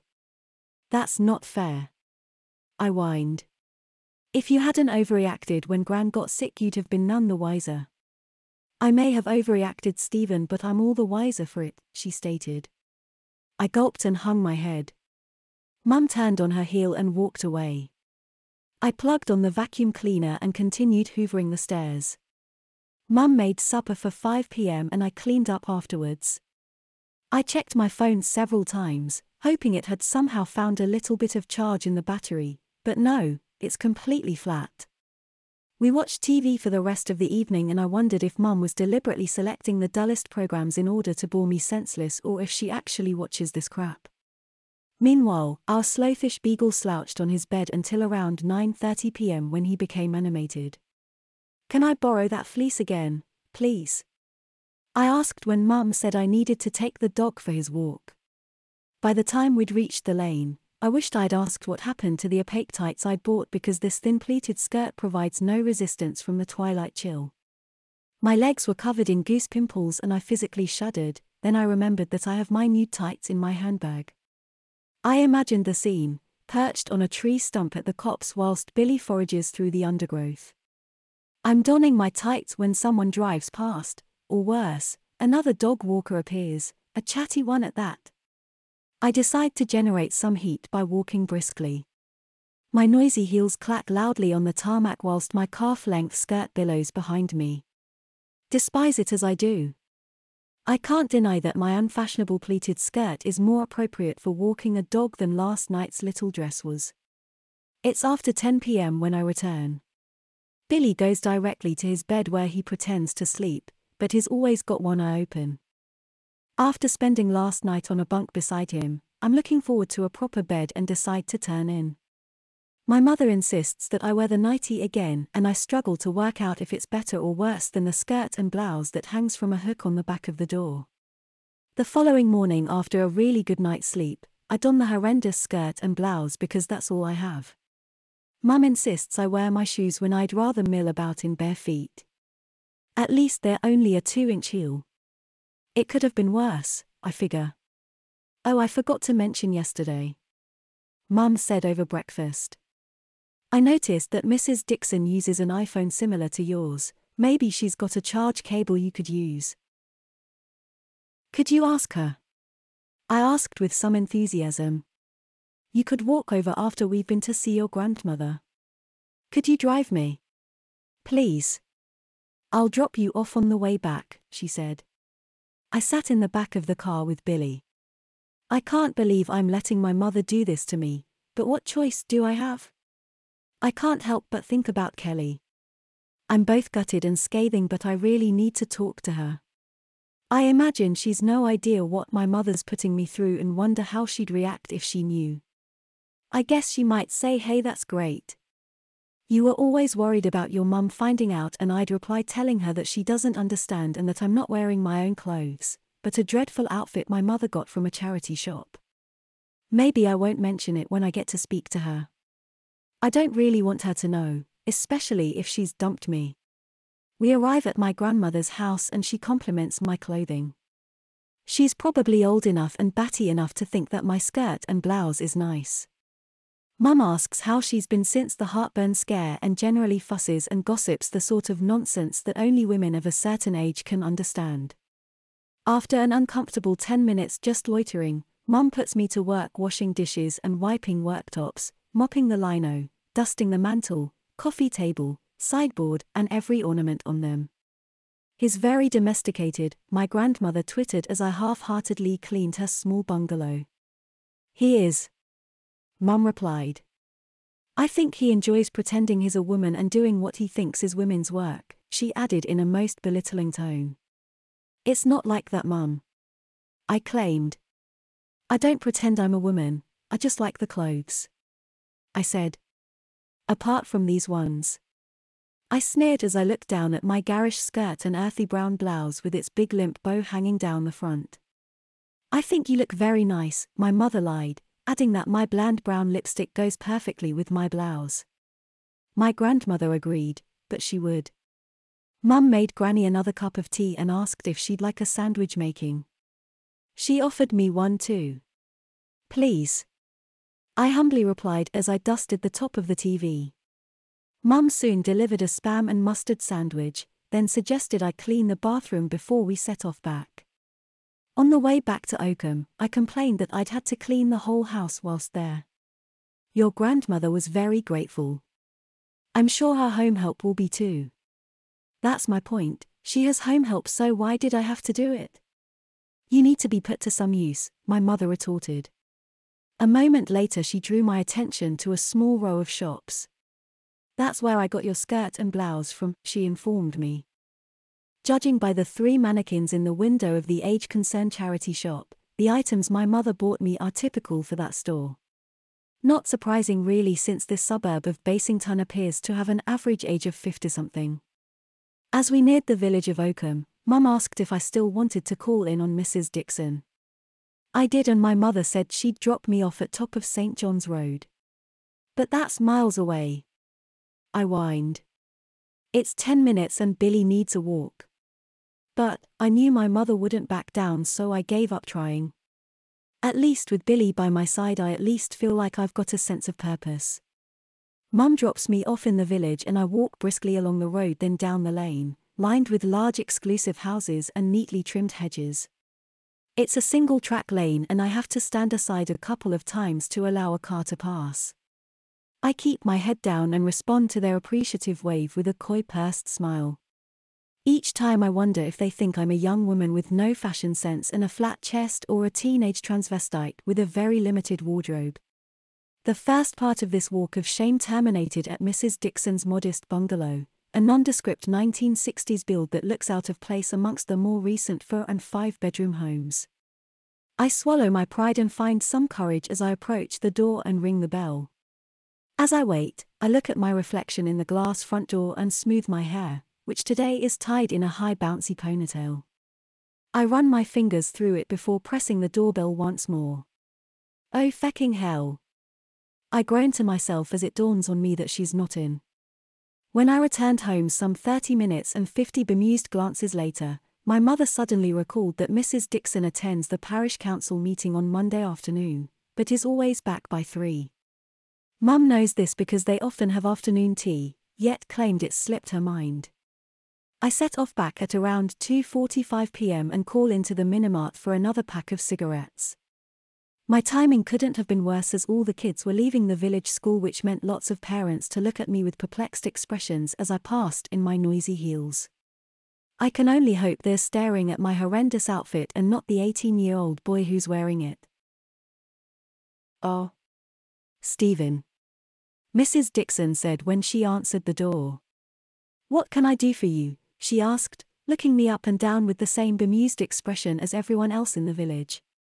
My iPhone's run out of charge and I haven't got a cable.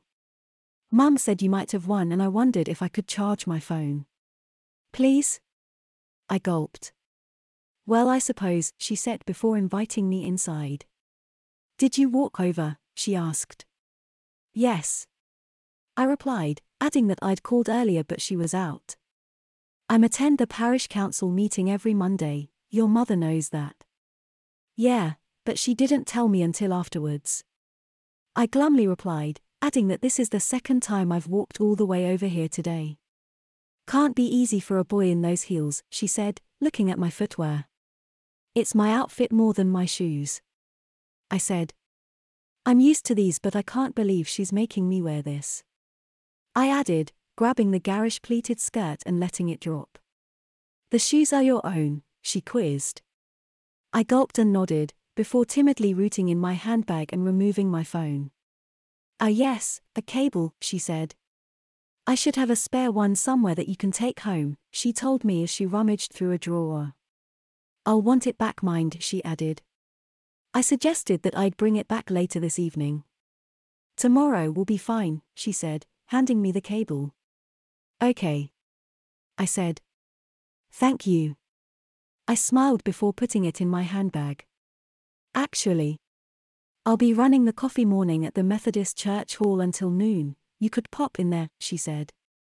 It'll save you walking all the way down here.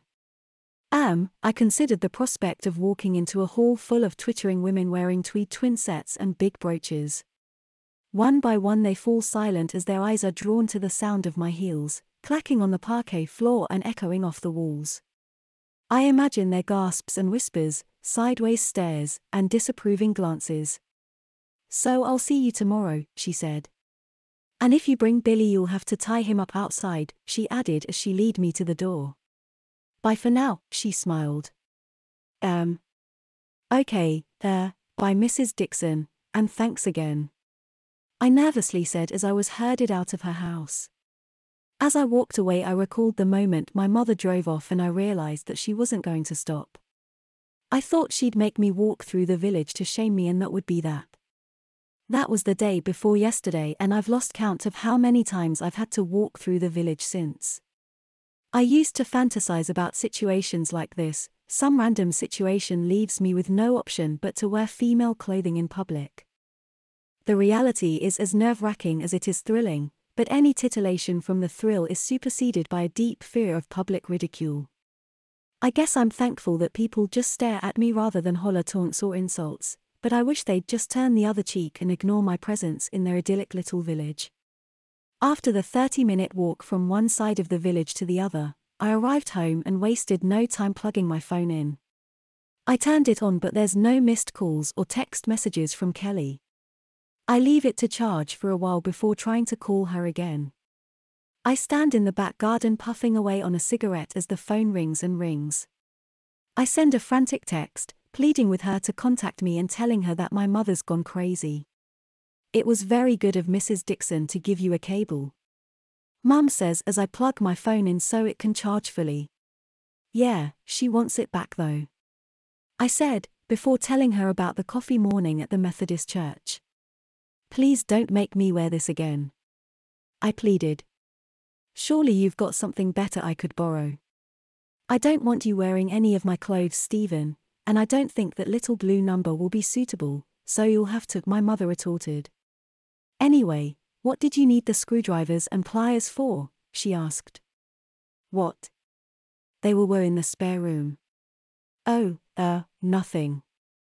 Well, they're back in the drawer where they belong, she said.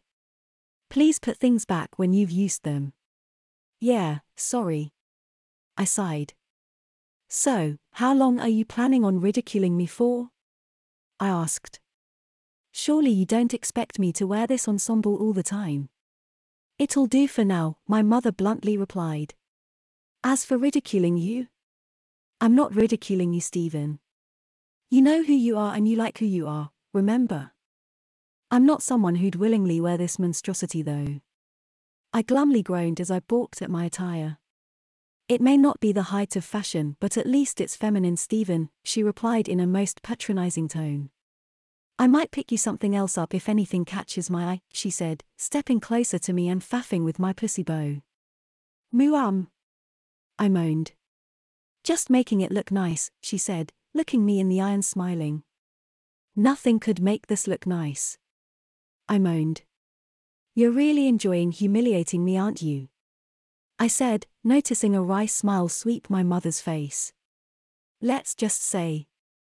I'm doing my best in a tricky situation, my mother replied.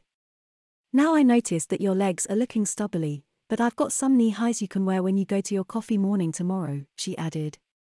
I'm not wearing knee-highs. I protested. What about those black tights I bought? I asked. You can't wear thick black tights with that skirt, Stephen, you'd look ridiculous. Mum said. Plus it's the middle of summer, knee-highs are ideal, she claimed. The following morning, I wake and peel my eyes open and the first thing I see is my horrific skirt and bland billowy blouse hanging on the back of the box room door. I'm beginning to get used to it, seeing it first thing that is, not actually wearing it, It looks as bad as it ever did and would be the last thing I'd choose to wear. I'm not sure if the fact that it's the only thing I've got to wear is irony or just bad luck. My nightie has gathered uncomfortably around my thighs and I shuffle it down to my knees. Whoever thought that calf-length nighties were practical to sleep in? Usually I'd wear a short nightie or girl's PJs. Nothing like this, ever.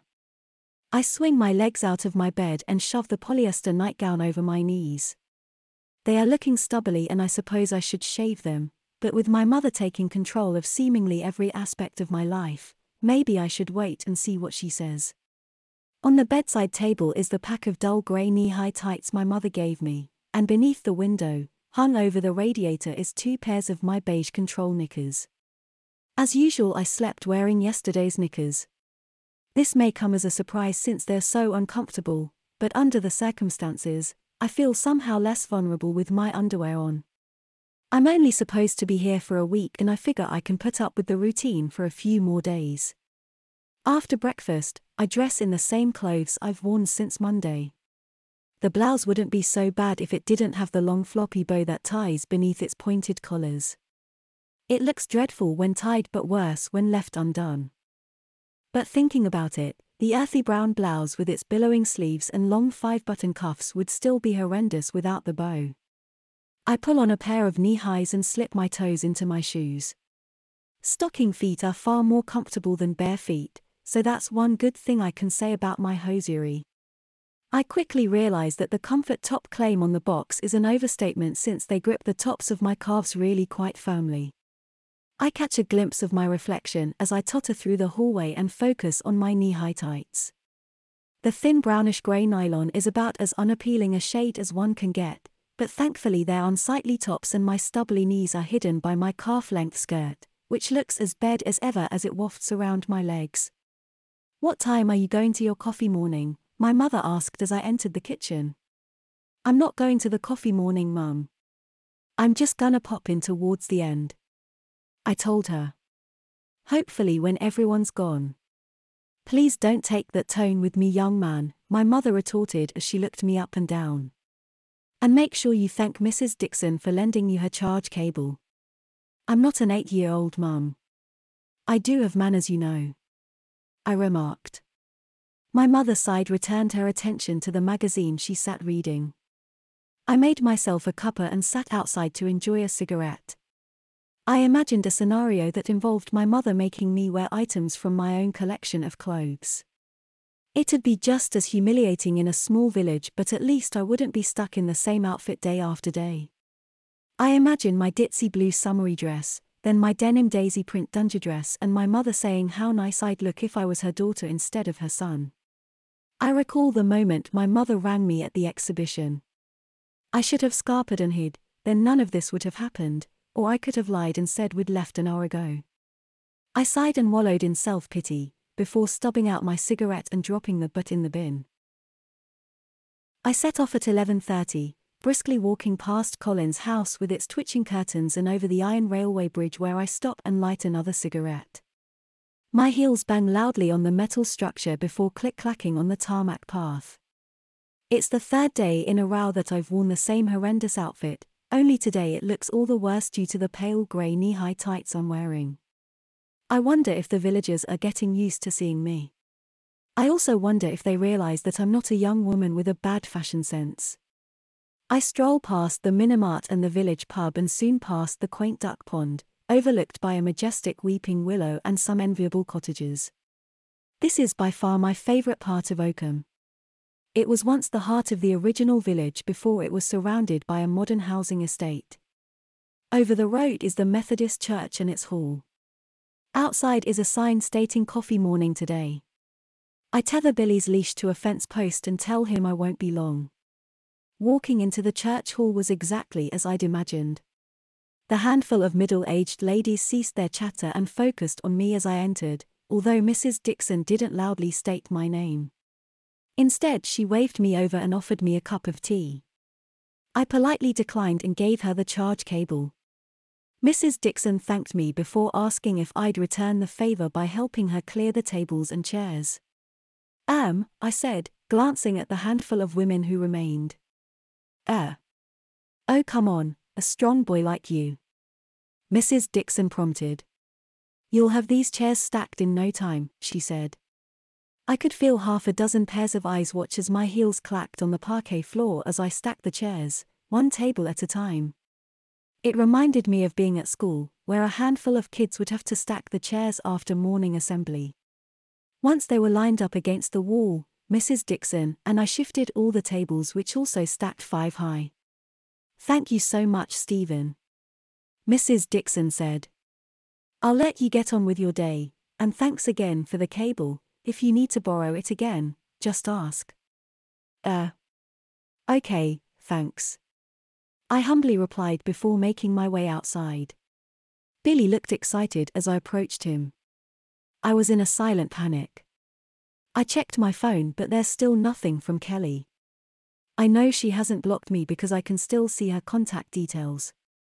I power it down fully to conserve the battery for as long as possible. On my arrival home, Mum gave me a shopping list that took me into the pharmacist, the butcher's, and the Minimart. Embarrassingly, the pharmacist took one look at me and said, "You must be Hillary's boy." That being my mother's first name. "Stephen, isn't it?" she knowingly asked. Yes," I croaked. I could feel my cheeks going red as I rooted the prescription from my handbag. She took it and perused it and told me it would ready in a jiffy. Rather than waiting, I told her I'd be back in a jiffy and promptly left, popping into the Minimart for some bread, milk, some loose veg and some cigarettes, then into the butcher's for some lamb chops and sausages. In Brighton, a jiffy means a couple of minutes. In a village it seems to mean anything from 10 minutes to an hour. I sit in the pharmacy for 15 agonizingly long minutes waiting for the prescription to be prepared.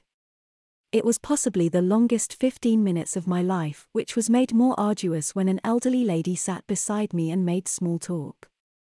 We agreed that the weather was nice before she asked if it was my dog tied up outside. I tried to speak both softly and laconically when replying. She asked if I was new to the village and I told her that I grew up here but currently attend college in Brighton, just as the pharmacist appeared with my mother's prescription. "Nice talking to you, miss," the old lady said as we exchanged glances. "You too," I replied, smiling.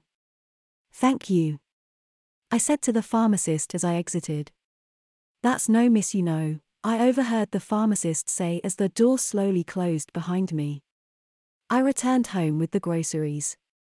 Mum had gone out somewhere and left me a note with a list of chores: hoovering, bathroom, kitchen floor and mow the lawn. Mow the lawn? I grimaced. I looked out of the kitchen window toward the garage in the corner of the garden to notice that my mother had already got the lawn mower out.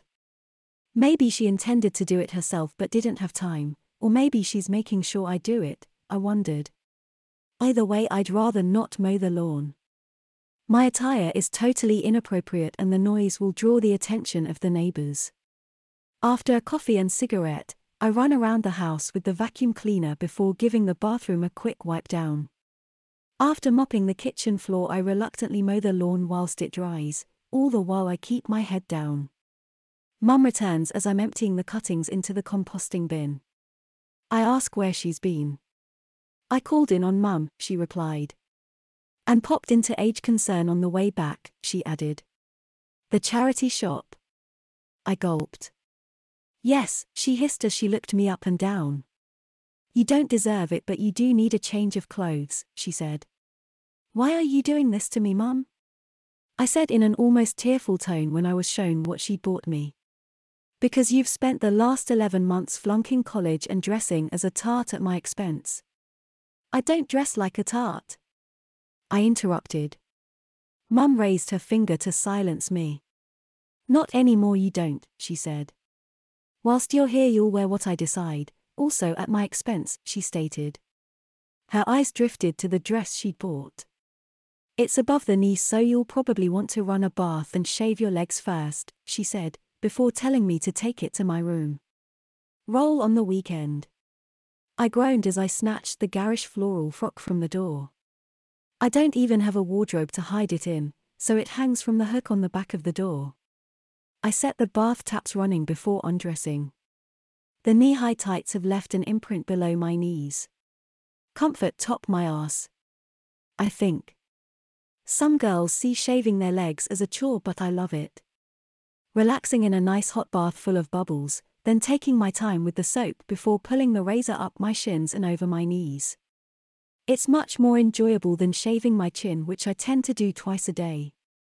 5 o'clock shadow coupled with feminine clothing doesn't really work as a combination. I shave my chest and pits too, and finally my arms and hands. It was Kelly who first suggested that I shaved my arms because she figured they were a little bit too hairy. I disagreed but gave it a try and they did look much nicer, thin, slender, feminine, but I wish I hadn't. I love shaving my legs and pits, but my arms are a bit of a chore. I'd let them grow back, but there's no way they'll return to the soft downy feel and appearance they used to have. After washing and conditioning and rinsing my hair, I loll in the water for a while. It's the first time I've fully relaxed since Sunday, then a vision of the new, to me, dress enters my mind and I groan. A moment later, Mum hollers through the door. "Are you going to spend all afternoon in there?" I pull the plug and dry myself, then I run the towel through my hair, over and over until the bath has fully drained. With the towel around my waist, I rinse the bath using the shower. Then I unlock the door and quickly scurry to the small box room and shut the door behind me. I waste no time pulling on a clean pair of knickers and sliding them up my silky smooth legs. I carefully tuck myself into them so they're as comfortable as they can be, which to be blunt isn't at all comfortable. I only bought them to wear with tight skirts and skinny jeans and seldom wore them for more than a few hours at a time. I've worn nothing but my constricting control knickers for 4 days now and can't imagine they're doing me any good. I frown at the floral frock. It's a lot better than the patterned skirt and brown blouse, but it's still something I'd never wear by choice. I undo the zip and step into it. It's a little shorter than I'd expected, landing above the knee. It's also a good size too big and hangs shapelessly from my shoulders, much like a sack. There's no way I'm walking the dog wearing this, I said when I presented myself to my mother.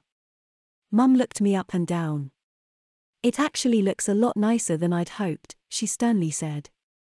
"It looks horrendous, Mum," I replied. "I'm glad you think so," she smugly said, glancing at my dress, my legs, my arms and my head. My slightly damp hair hangs limply on my shoulders. "Do you ever put it rollers or French braids?" she asked. "I plait it sometimes," I confessed. "But usually I just tie it back or up," I added. "I've a good mind to cut it short, then there's no mistaking for what you are." "You can't do that, Mum," I stated. "You might be able to control what I wear but not my hair," I told her, before grabbing my handbag and heading out into the back garden for a cigarette and to check my phone. I can't help but look at my reflection in the patio door and sigh as my phone boots up. I'm not surprised to find no missed calls or text messages from Kelly, but I'm still disappointed. We'd been together for 18 months and to be dropped so suddenly and harshly, via my mother of all people, is the last thing I expected. The least Kelly could do is explain things herself, but I guess she's scared of my mother who told her not to contact me. Again I leave a message, stressing that it's really important that I get that small thing from her, suggesting that she could post it and reminding her of my mother's full address and postcode. I finished my cigarette and dropped the extinguished butt into the wheelie bin before returning inside. Mum's unloading the washing machine and hands me the basket. "These need pegging out," she sternly instructed. I emit a disgruntled sigh before turning on my heel and returning to the garden. I can't help but glance up at the overlooking windows as I peg out my mother's laundry, and it doesn't take too long for Colin and his wife to appear in their back bedroom window. I try to ignore them, but it's easier said than done. Apart from my ghastly brown blouse and garish pleated skirt, every item I peg on the line is my mother's: underwear, nightwear, skirts and tops, tights and socks. I glance up at the neighbor's window and they're still there, staring at me. Eventually I wave and they quickly duck out of sight. "What sad little people they are," I thought as I picked up the empty laundry basket and peg bag and returned indoors. "You're very ladylike," Mum said in an accusational tone before commenting on how I crouch rather than bend and stand with my feet close together. It comes with the clothing, I replied, glancing down at my horrid floral frock that hangs like an oversized sack. Whoever designed this must have been colorblind. I frowned. I'm sure it was considered nice once upon a time, my mother dryly retorted. When are you going to let me have my own stuff back? I asked. I haven't decided. So you've still got it? I presumed. You haven't sent it all to charity. That's not your concern. Of course it's my concern. It's my stuff, I blurted. Bought with my money, my mother barked. Until you're paying your own way in life, Stephen, you'll damn well do what you're told, especially now you're back home. Well, I'm going back to Brighton on Saturday, I told her. I thought you were staying for a fortnight, my mother replied. Isn't your landlord upgrading the fire alarms? Yeah, but he said that'd only take a week, I informed her, although I knew I'd best check first. Mum cast her disapproving eye over me. She glared at my feet. Tell me, are those your only heels or do you have more?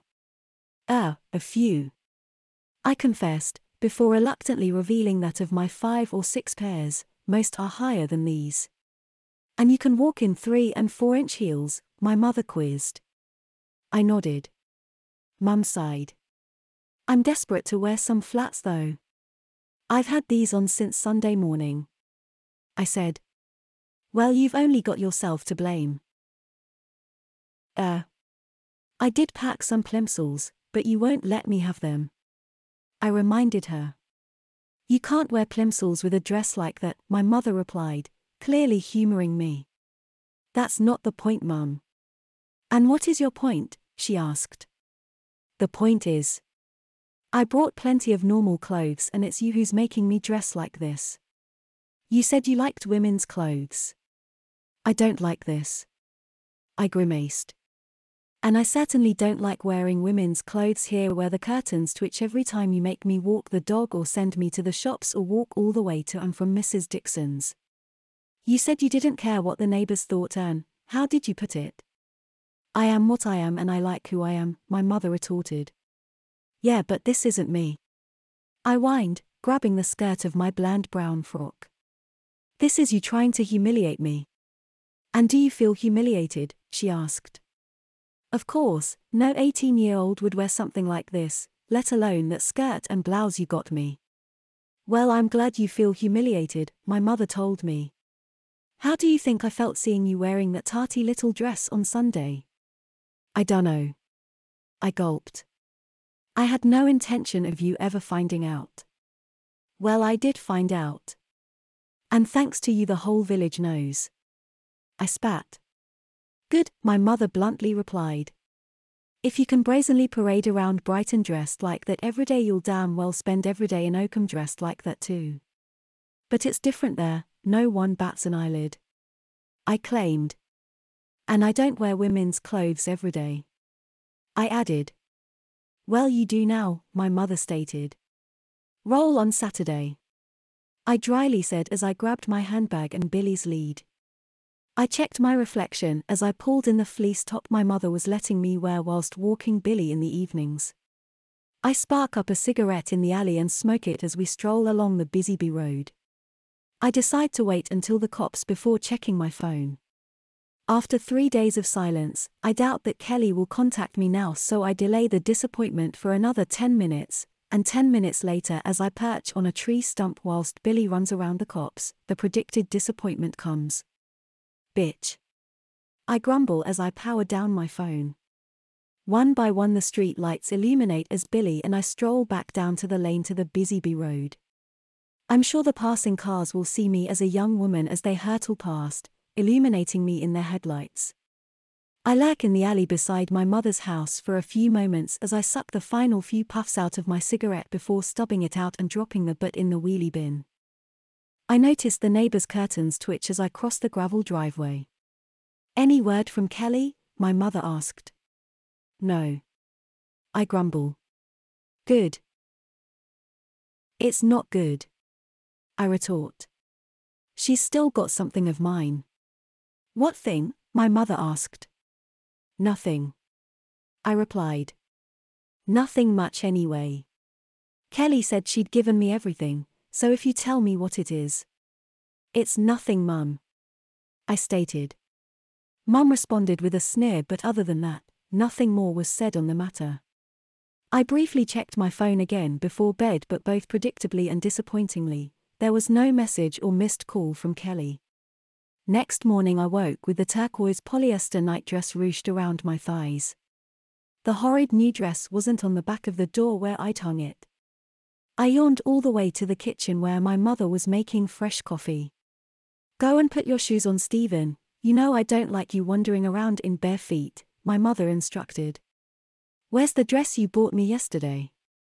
I asked. I've put it away, my mother replied.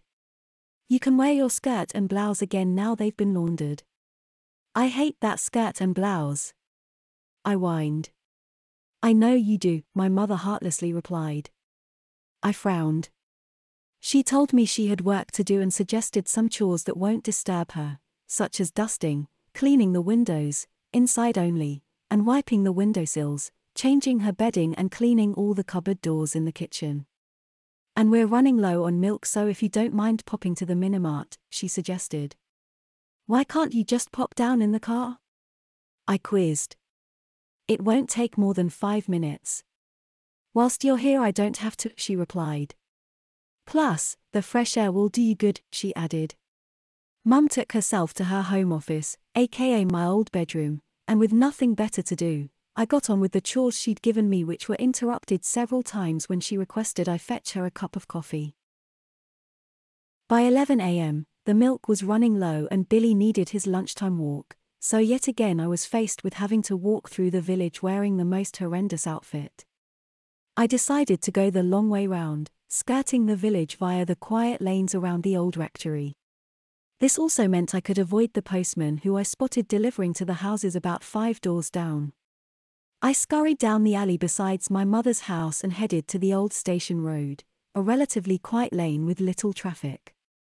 This much longer route would also avoid the twitching curtains and bewildered villagers, at least on the way to the shop, I figured. What I didn't bank on was the obtusely blunt charwoman outside the old rectory who, after a double glance, loudly proclaimed that I must be the boy they've all heard about. She looked me up and down, sneering at my attire. I focused on her royal blue tabard and gulped. You transvestites would be taken a lot more seriously if you knew how to dress, she stated. Where on earth did you find that skirt? My mother gave it to me. I humbly replied, before mumbling my way through an explanation of sorts. I wouldn't wear this in a million years. It's my mother who's making me wear it. I claimed. It wouldn't be so bad if she didn't keep sending me to the shop and taking the dog for a walk. I added. A wry smile swept the woman's face. Ah, so it's a punishment of sorts, she said. I guess. I frowned as she looked me up and down. Well, I'd best get going, I said, tugging on Billy's leash. I suppose you had, she retorted. See you again, she said in a cheery yet sarcastic tone. Bye, I dryly replied. Come on, boy, I said to the dog. I could feel her watching me all the way to the end of the lane. Nosy old bat, I thought as I headed into the village, past the pond and thatched cottages, the public house and on toward the Minimart. The cashier is his usual cheery self, although like everyone else in Oakham, he can't help but look at me with bemusement and I can't help but feel like I'm in a Little Britain sketch. We saunter home through the residential streets and alleyways. I imagine I'm wearing something nice. Something of my own. A denim skirt with a simple vest or a nice summery dress maybe. I wish I'd packed a few things now, but wonder if Mum would have confiscated them anyway, and still made me wear this horrible ensemble in public. Probably, I mused. Mum wore a face like thunder when I returned home. What? I asked in a guilty tone, although I had no idea why she looked so angry. Mum held an official-looking letter aloft. What's that? I asked. It's from the college. Mum said. An invoice for next year's tuition fees, and an attendance report, she informed me. I gulped. There was no lying my way out of the fact that my attendance rate has dropped from 80% in the first term to 38% last term, although I did claim I was ill a few times. Mum ordered me to sit whilst she gave me the third degree. I paid £1,200 on your tuition fees and this is how you repay me, she barked. I pay £400 a month paying for your flat, plus your allowance, she added. Then you didn't budget for your gas and electric, and I had to pay that for you as well, and you can't even be bothered to go to college. I claimed I did a lot of studying from my flat, or in the library, but my mother wasn't having any of it. Please, Mum, I begged. Don't do that. I wouldn't mind if you qualified for any grants, but I've forked out over £10,000 this last year. There's no way I'm going to fork out another 10 grand. Honestly, Stephen. I thought it was bad enough finding out that you've been spending my money on women's clothes. Now it turns out that I've been funding your entire double life. I apologized numerous times. I promised I'd buckle down next year. I pleaded with her not to contact my landlord and cancel my tenancy and tried my very best to convince her that I did want to complete my college course, but my mother wouldn't budge. Who can blame her? I'm gonna go back to Brighton anyway, I said. And do what? She asked. Get a job? She asked. Because it'd better be a good one. You won't get any housing assistance until you're 21, and I certainly won't be subsidizing you. With no work experience or decent qualifications, I'm unlikely to get anything more than part-time bar work. There's no way I could afford to live in Brighton without support. Well, I can't stay here, there's nothing in Oakham. I defiantly sighed. Well, it's either here or the streets, my mother retorted. I'm not going to throw you out, but it's entirely up to you, Stephen, she said. I took myself out into the back garden for a cigarette and a think. In fact, I had 2 cigarettes and neither of them did anything to calm my nerves. I was looking forward to going back to Brighton in a couple of days and now it looks like I won't be going back at all. From the middle of the lawn I looked at the house, the patio doors and my reflection in them. The breeze swept my light perma-pleat skirt around my calves. The prospect of staying here indefinitely didn't sit easy with me, but what choice do I have? I'm too young to get governmental help with housing and Mum's too well off for me to get free college tuition or funding for my living expenses, so I'm scuppered. How things can change so drastically in such a short space of time I'll never know. When I returned indoors, Mum was in her home office, talking to someone on the phone. I eavesdropped for a moment and heard enough to work out that she was speaking to my landlord in Brighton. I didn't listen for more than a moment before skulking to the tiny spare bedroom. It's not even big enough to put a wardrobe in, and as I sit nervously on the bed, I consider the prospect of this being my home for the foreseeable future. I sat alone of a few moments before my mother appeared in the doorway. Well, that's one thing sorted, she sternly stated. Your rent's paid until the end of the month and he wants your things out by then. I gulped and looked up at my mother through pitiful eyes. Then what? I timidly asked. You can't keep me here, I said as my head dropped. Not like this, I added as I stared at my garish skirt and earthy brown blouse. It's entirely up to you if you stay or go, Stephen, she told me. You'll always have a home here, but after this week's revelations, you live here on my terms, not yours, she said. Understand? I gulped and nodded. Good, she said. Come with me. I followed my mother to the front door. Where are we going? I asked as she picked up her bunch of keys. Not far, she said before opening the front door. I sheepishly followed her round to the gate that leads to our garden.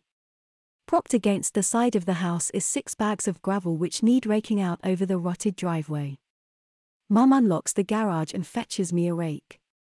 I can't do that dressed like this, I whined. Would you rather wear your little blue number? She asked. I hung my head as she pushed the rake into my hands. Thought not, she said. Colin's curtains weren't the only ones that twitched as I spent a good hour raking the gravel driveway whilst wearing the most inappropriate attire. Shame coursed through me each time I dragged the rake noisily through the gravel. I prayed for a sinkhole to open up beneath my feet, but I had no such luck.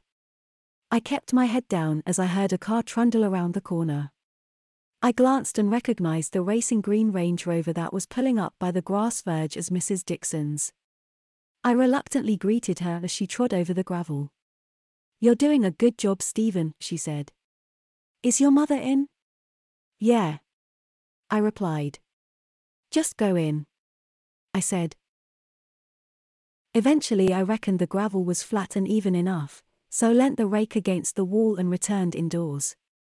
Mum's already told her friend all about my disappointing college attendance report, that she's cancelled the tenancy on my flat and will no longer be financing my life of luxury in Brighton. I loiter in the hall wall as my mother is telling Mrs. Dixon that she fully intends to keep me busy now I'm back. He'll be earning his room and board, mark my words. And so he should. Mrs. Dixon agreed. It must have cost you thousands, what with his tuition fees, rent and weekly allowance, she added. Mum nodded. About 10 to be exact, she said, glancing at me as I sheepishly entered. I certainly won't be spending another 10,000 on him, she added. So he's back for good? Mrs. Dixon asked. Mum nodded. At least for the time being. He needs to weigh up his options. Don't you, she said to me. I frowned and gulped and nodded, before humbly asking if she wanted me to do anything else. You can wipe that dust off your shoes, she suggested. I took myself to my room and left Mum alone with her friend. I kicked off my shoes and wiped them with a tissue, then slumped on the bed, sighing, sulking, and generally feeling sorry for myself. This time last week I had a life, a girlfriend, a flat, loads of clothes, both nice and normal, and a plan. Now I've got nothing but a tiny box room, a pissed-off mother and 2 horrendous outfits. Even if I wanted to, I doubt my mother would let me wear my little blue frock again, and the brown thing she got me isn't much better than this skirt and blouse. I pull my hair from its ponytail and run my fingers through it, before tying it higher and tighter. I turned my phone on knowing full well that there'd be no message from Kelly. I proceeded to compose possibly the longest text I've ever sent, explaining that my mother's gone mental since finding me wearing a dress. That she's taken all my stuff away and won't let me go back to college and I'm stuck in the box room with nothing to call my own. I try to describe what my mother's making me wear and how humiliating it is, but decide to delete all those words and mention nothing of my attire in the epic message. I end it with a final plea for her to contact me because I still really need that tiny shiny thing off her. I press send and power down my phone. Mrs. Dixon gone. I ask when I eventually saunter through to the lounge. Yes. Mum replied. She's kindly agreed to help clear out your flat this weekend. But, we've got till the end of the month. The sooner it's dealt with the better, my mother informed me. Come Saturday morning, Mrs. Dixon turned up in her Range Rover at around 9:30 You look nice, Stephen, my mother's friend said as she looked me up and down with a bemused glare. My mother had made me wear the bland brown frock along with a pair of cheap 15 denier black tights that really didn't work with it. As usual, I willingly applied my own makeup but wore a lipstick of my mother's choosing. This time it's a deep mauve color that no one this side of 50 would wear, and no one that side of 50 would wear with this dress. I sheepishly climb into the back of her Range Rover with Billy on the floor by my feet. I've been eager to return to Brighton all week, but not under these circumstances. We head out of the village and towards Basington, but rather than skirting south and east around the Ring Road, she heads north. I soon queried the route, and wasn't happy with the reply. I'm being dropped off at my grandmother's house and my mother and Mrs. Dixon will clear out my flat on their own. I grimace as I visualize some of things they will find. I've definitely got far more girls' clothes than boys, and some of things they're going to find in my lingerie drawer would be embarrassing if I was an 18-year-old girl. Stockings, suspender belts, big knickers, little panties, thongs, teddies, French knickers, camisole tops, cropped vests and a good handful of bras that Kelly either bought me or told me to buy. As stated, I don't really wear a bra because I don't have any tits. I'm a guy who likes girls' clothes, not a guy trying to be a woman, but Kelly had her tastes and loved seeing me in matching panty and bra sets. I've even got some chicken fillets that Kelly bought me. I cringe as I consider the very likely prospect of my mother finding them. "Oh my grandmother said as she laid her eyes upon me. "Where on earth did you get that frock from?" she gasped. "Mum chose it." I grumbled as I timidly perched on a chair, my nylon-clad knees nervously knocked together as my mother looked down on me. I tore my eyes from her stern expression and looked at my perplexed grandmother. I smiled at her timidly before asking after her welfare. She said she was fine, but the doctor has advised that she needs plenty of exercise, before suggesting I take her for a walk this afternoon. I gulped and said, yes, course, before gulping again. "Anything you need, mother, he'll do," my mother stated, listing dusting, hoovering, washing up and mowing the lawn. "And don't be afraid to send him shopping for you," she added. My slightly batty grandmother nodded and smiled. Mum kissed her on the forehead, scowled at me and returned to Mrs. Dixon, who waited outside. "Do you want a cup of tea or anything?" I timidly asked. My grandmother nodded and smiled and didn't take her eyes off me as I headed to the kitchen. I looked down at myself and growled. These thin black tights are so cheap that they've already gone baggy at the knees. I hitch them up, then fill the kettle. As it boils, I consider all the things that I really don't want my mother to find in my flat. Oh Christ, my diary. I quietly grumble. I hope she doesn't read it. Granny makes small talk as we sip our tea. First she mentions the weather, which has been fine for weeks, then she complains about politics, then asks if I like wearing dresses. Yes. I honestly tell her. But not like this. I add, smoothing my frock over my lap. Mum's making me wear this to punish me, she knows I hate it. It's too big for you, she said. I know. I frowned. It fits like a sack. I added. But all I've got is this and a skirt and blouse, which, believe it or not, are actually worse. I told her. She smiled and nodded. I wasn't sure if she was even listening. I soon began pottering around with a duster, just for something to do really. I wiped the kitchen worktops and table, washed the few dishes, then swept the stairs and hoovered the hallway. Early in the afternoon, my grandmother recalled her doctor's advice and suggested we go for a stroll around the churchyard. "Have you got a raincoat or something I could borrow?" I shyly asked. "Yes, of course," she replied. "Have a look on the hooks. There's a row of coat hooks by the front door with a number of jackets hanging there. I choose a knee-length one, which is a standard beige Macintosh. I check my reflection and look okay, although my tights have yet again gone wrinkly at the knees. I decide to take them off before returning to the lounge where my grandmother waits.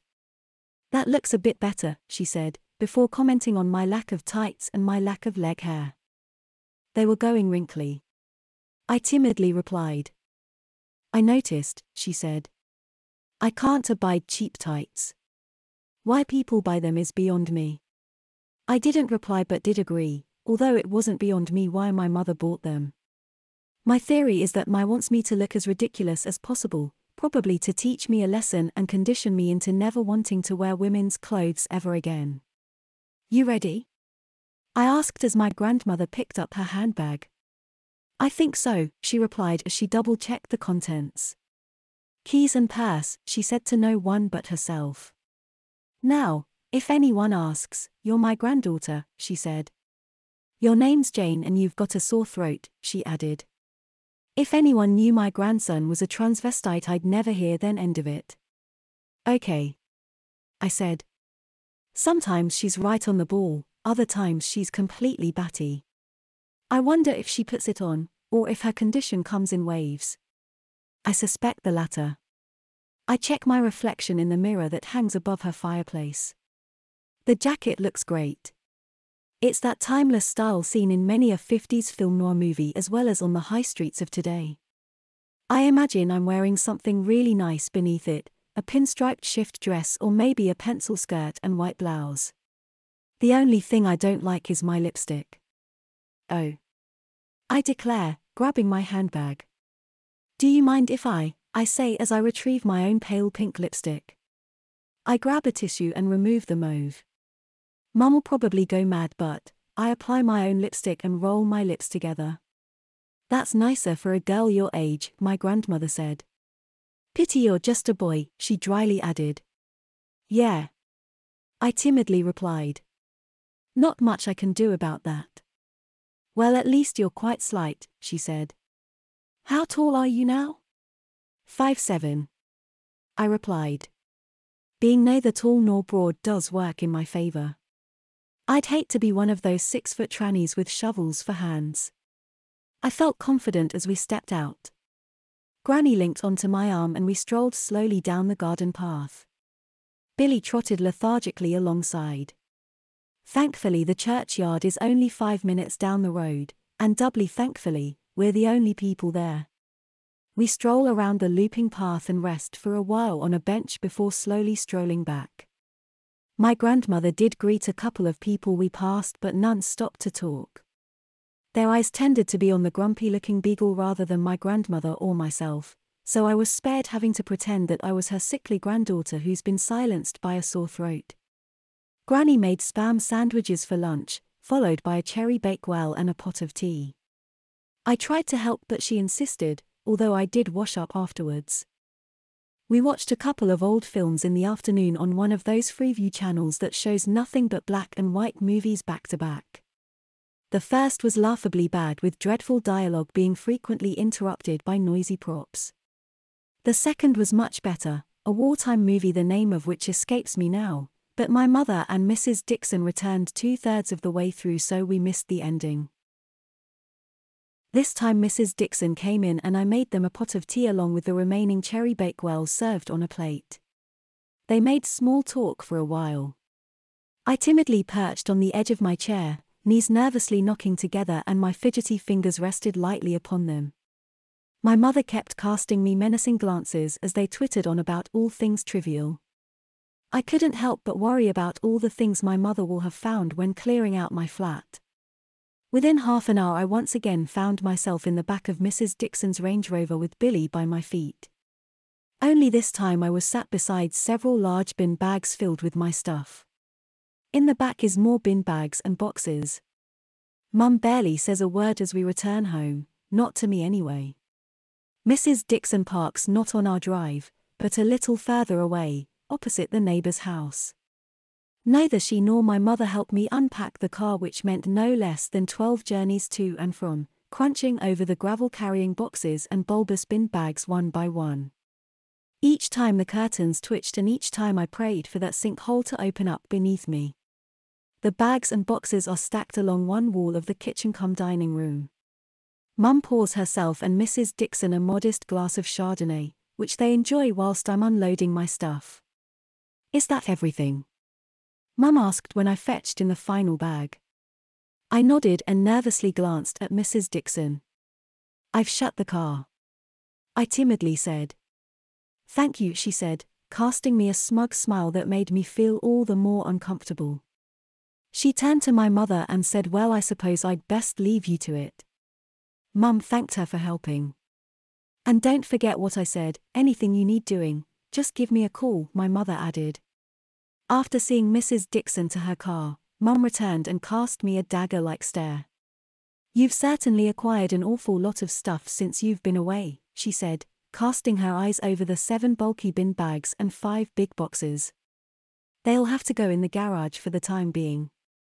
Knowing that most of my clothes don't quite match my gender, I couldn't help but feel as guilty as hell. I'll need to sort through it first. I timidly requested. It's already sorted to an extent, my mother informed me. Which wasn't hard to sort since you kept everything so orderly, she added. I was fully expecting to find a bomb site like your bedroom here used to be.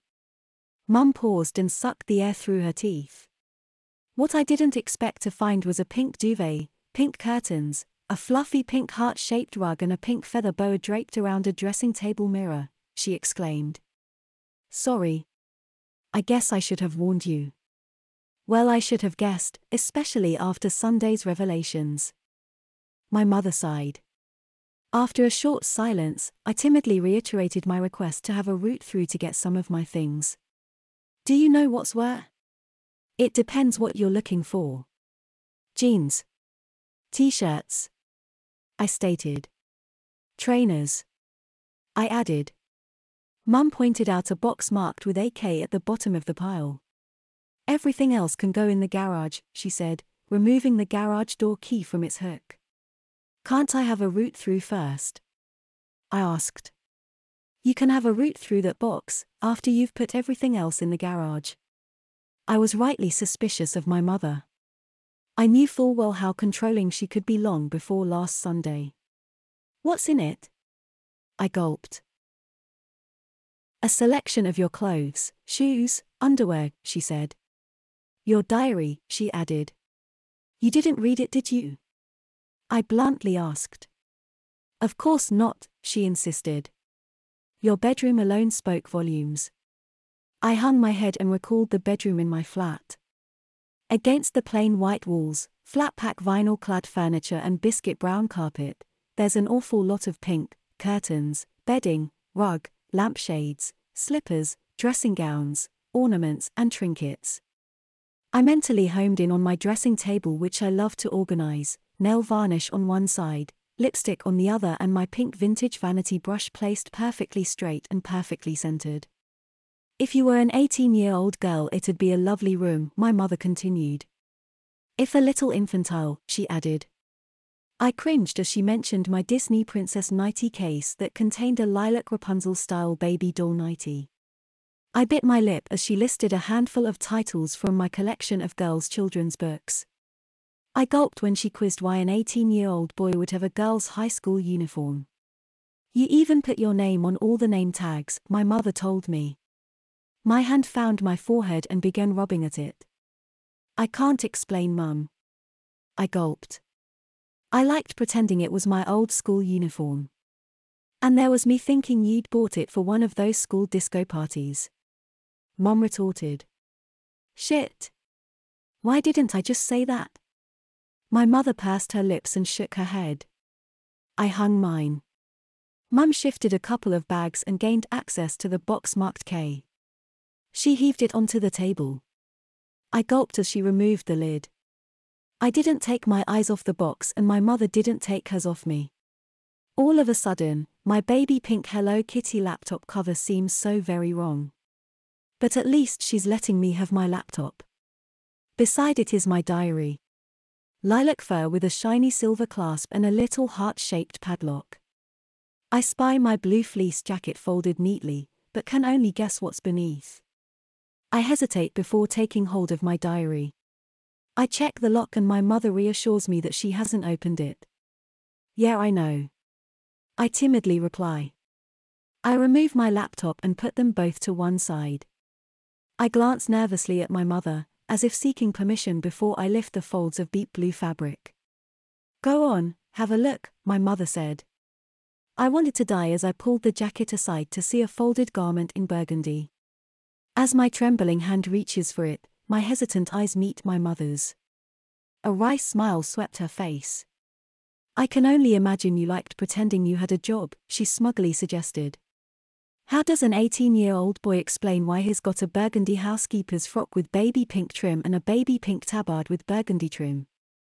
Mum's right, I did often pretend I worked for a cleaning agency that had only one style of uniform for both male and female employees.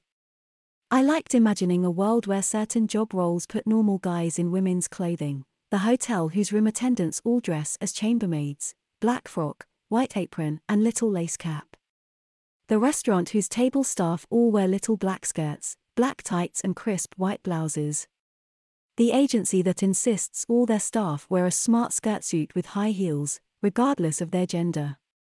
The budget airline on which all cabin crew wear a traditional air hostess uniform, even the high school that has made the girls' uniform compulsory for both boys and girls, followed by an exclusive finishing school where both boys and girls are trained in the art of formal femininity. I tell my mother none of this. I don't have to. She's already guessed that I like pretending. Beneath my housekeeping frock is a plaid pinafore dress. I like it, but it's daggy. Something a plain Jane might wear to college over a nice blouse with a pair of cream knitted tights.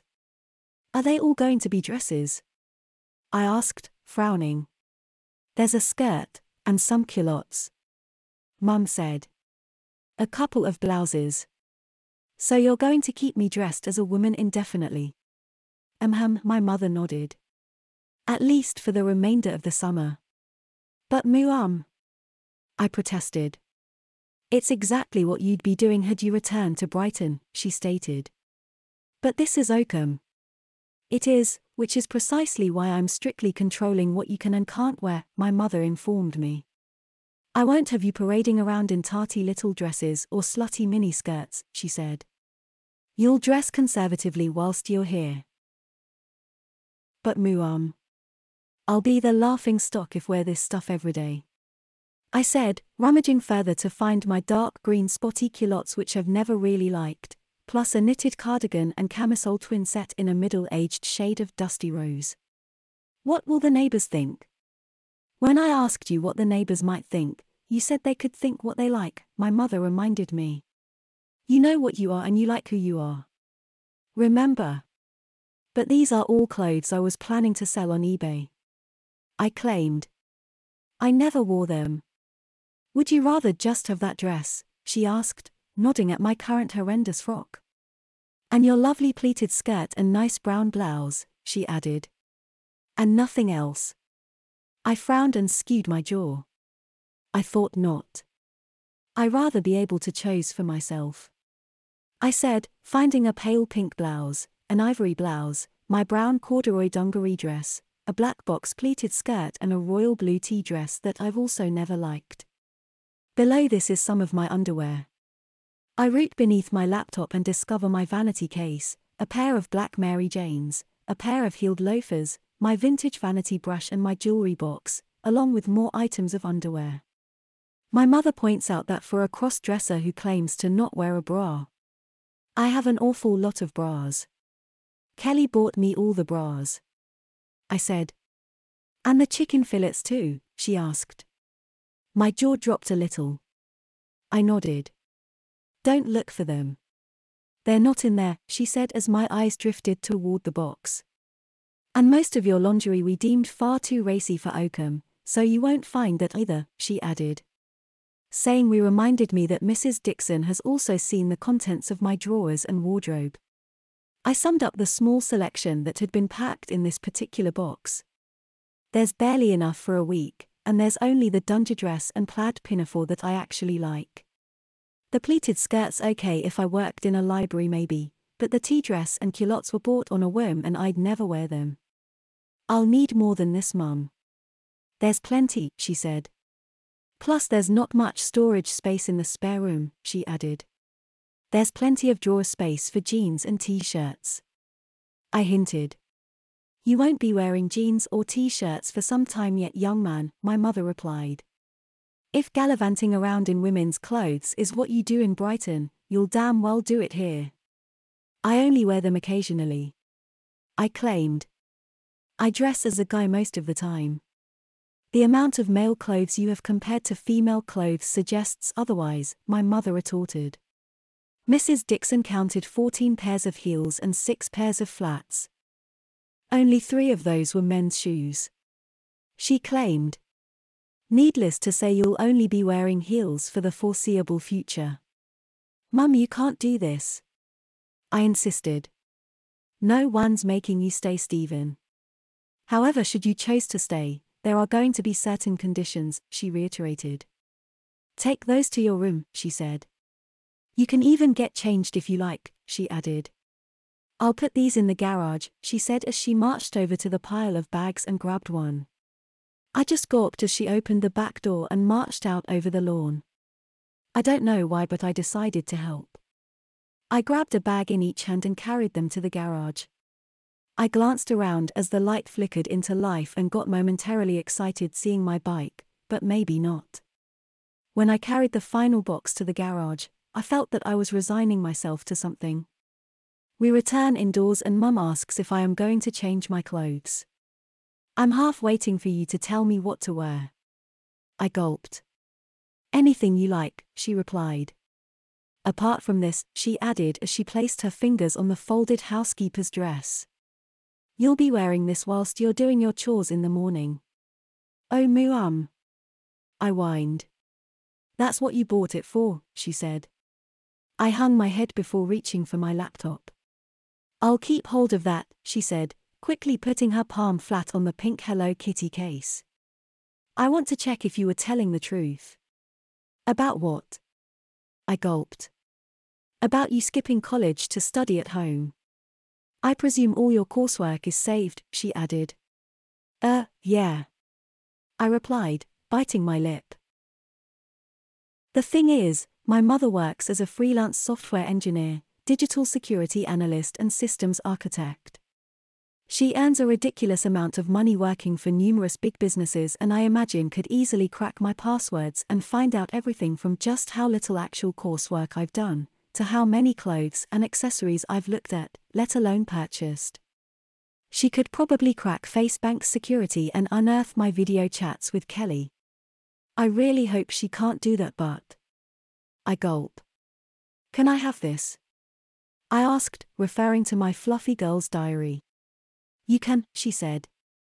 Providing you continue to write in it. Oh, I don't. I stammered. Don't lie to me, Stephen, she bluntly interrupted. It's clearly well thumbed and the lock is scratched from all the times you've opened it, she said. Plus I found last year's diary too, she added. The Barbie one, she smirked. I trust you've still got the key for that somewhere, she said. It'd be a shame if you lost it, such a tiny thing. I gulped. The keys to both diaries are in my jewelry box. I wonder if she's routed through and found them, and I wonder if she has read my diaries, but deep down I trust that she hasn't. The search history on my laptop would be far more revealing than the contents of my diary anyway. But the keys to my diaries aren't my main concern, there's more pressing issues than that. I took the box to my room and plonked it and myself on the bed. I removed my vanity case, perched it on my lap and looked inside. I half expected many items to have been removed, but everything seems to be there. Numerous eyeshadow palettes, a dozen mascaras, a handful of eyeliners, 15 maybe 20 different lipsticks, 10 shades of nail varnish, plus loads of hair accessories. I opened my jewelry box and likewise, all seems to be present, a few necklaces and bracelets and loads of earrings, plus the 2 small keys that fit the little padlocks on my diaries. Should I wear some earrings? I wonder. I put a pair of small silver studs in before rooting through my handbag to retrieve the dangly blue agate earrings I'd hastily removed last Sunday and dropped them into my jewelry box. I check my reflection in my vintage vanity brush, which has a mirror on one side and a hairbrush on the other, and refresh my pale pink lipstick. I remove the clothes and then put them to one side before sorting through the underwear. I'm mortified knowing that my mother has rooted through my knicker drawer. I suppose it wasn't easy for her either. I guess all my nice lingerie is in one of bags in the garage because all my mother has put in the box is more of my big control knickers, some plain crop tops, an ivory suspender belt and a white suspender girdle. There's several unopened boxes of stockings and maybe a dozen pairs of tights, each neatly bundled just as I'd left them in my sock drawer. Up until now I've had no use for the drawers in the box bedroom. I put the underwear in one, the hosiery in another and begin to sort the pile of clothes, but they all need hanging rather than folding in a drawer. I lay them flat on my bed and weigh up the options. Of all the clothes I love, my mother's done a pretty good job of selecting the worst of a good bunch. But the spotty culottes aside, everything is better than the garish dress I'm wearing. My eye is drawn to my brown corduroy dungaree dress.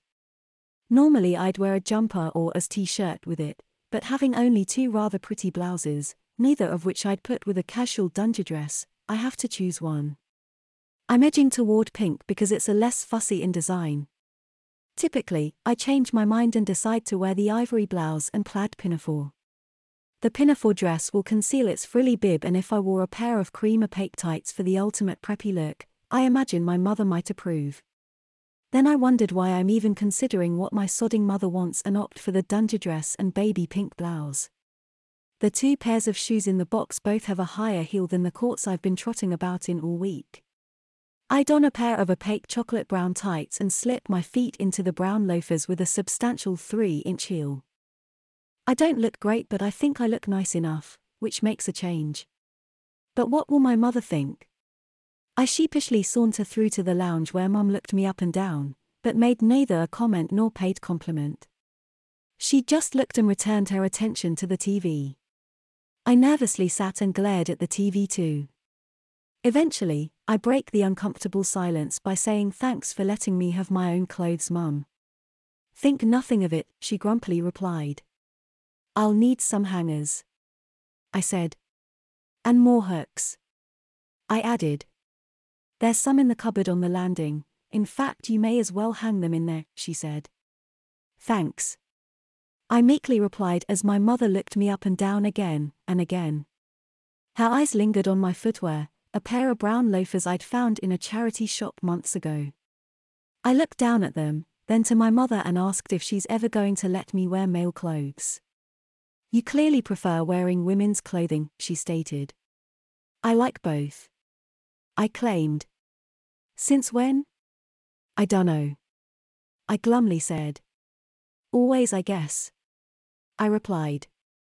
"I used to wonder why girls could dress like boys if they wanted, but we couldn't dress like them, you know, like at school. They could wear trousers one day and a skirt the next, but we were stuck in long pants all year round," I explained.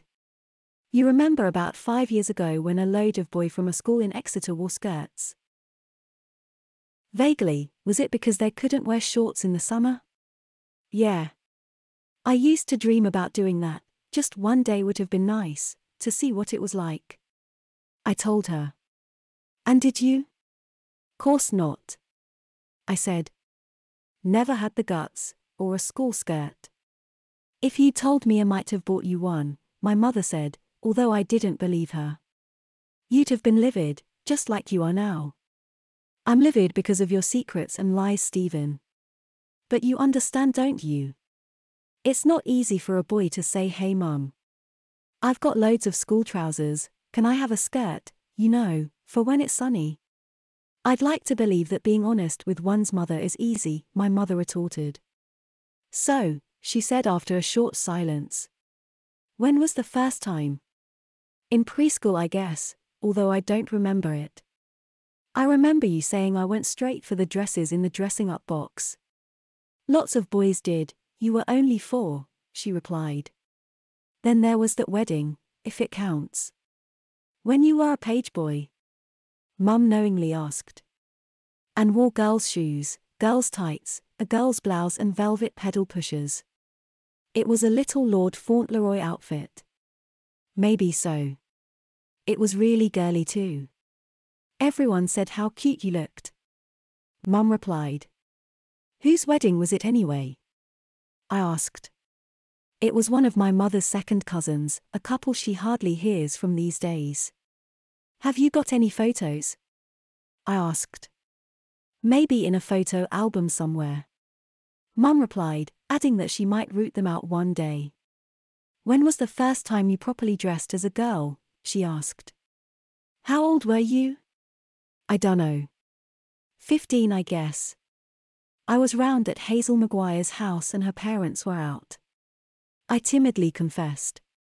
"We were rummaging in the attic, looking for a board game or something, and she found her old flower girl dress."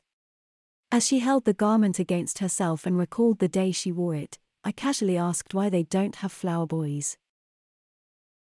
"They do have flower boys, you know," my mother interrupted. "And some of them do wear dresses." "Yeah, I know."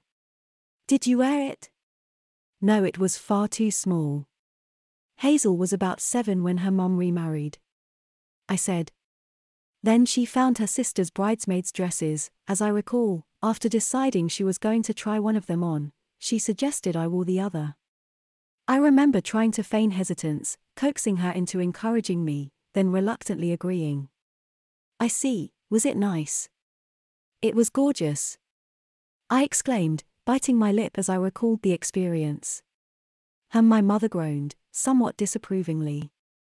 Then about 6 months after that, in year 12. Hazel tried to embarrass me by telling her friend Kelly, but Kelly said it was cool. And that's when you started seeing Kelly, my mother asked. We were just friends at first, I glumly replied. We'd hang out and watch TV, criticizing what the celebrities were wearing. She'd say what she would or wouldn't wear, and having already experienced a really nice dress, so did I. I pointed out a dress in a magazine on day, a little flowery one, and she said she had one just like it. It didn't take much for her to talk me into trying it, and it didn't take long for her to have an outfit waiting for me whenever I visited. Didn't her parents mind? My mother quizzed. No. I shrugged. It was a bit weird at times though, depending on what she made me wear. Such as her old school uniform on a Sunday afternoon.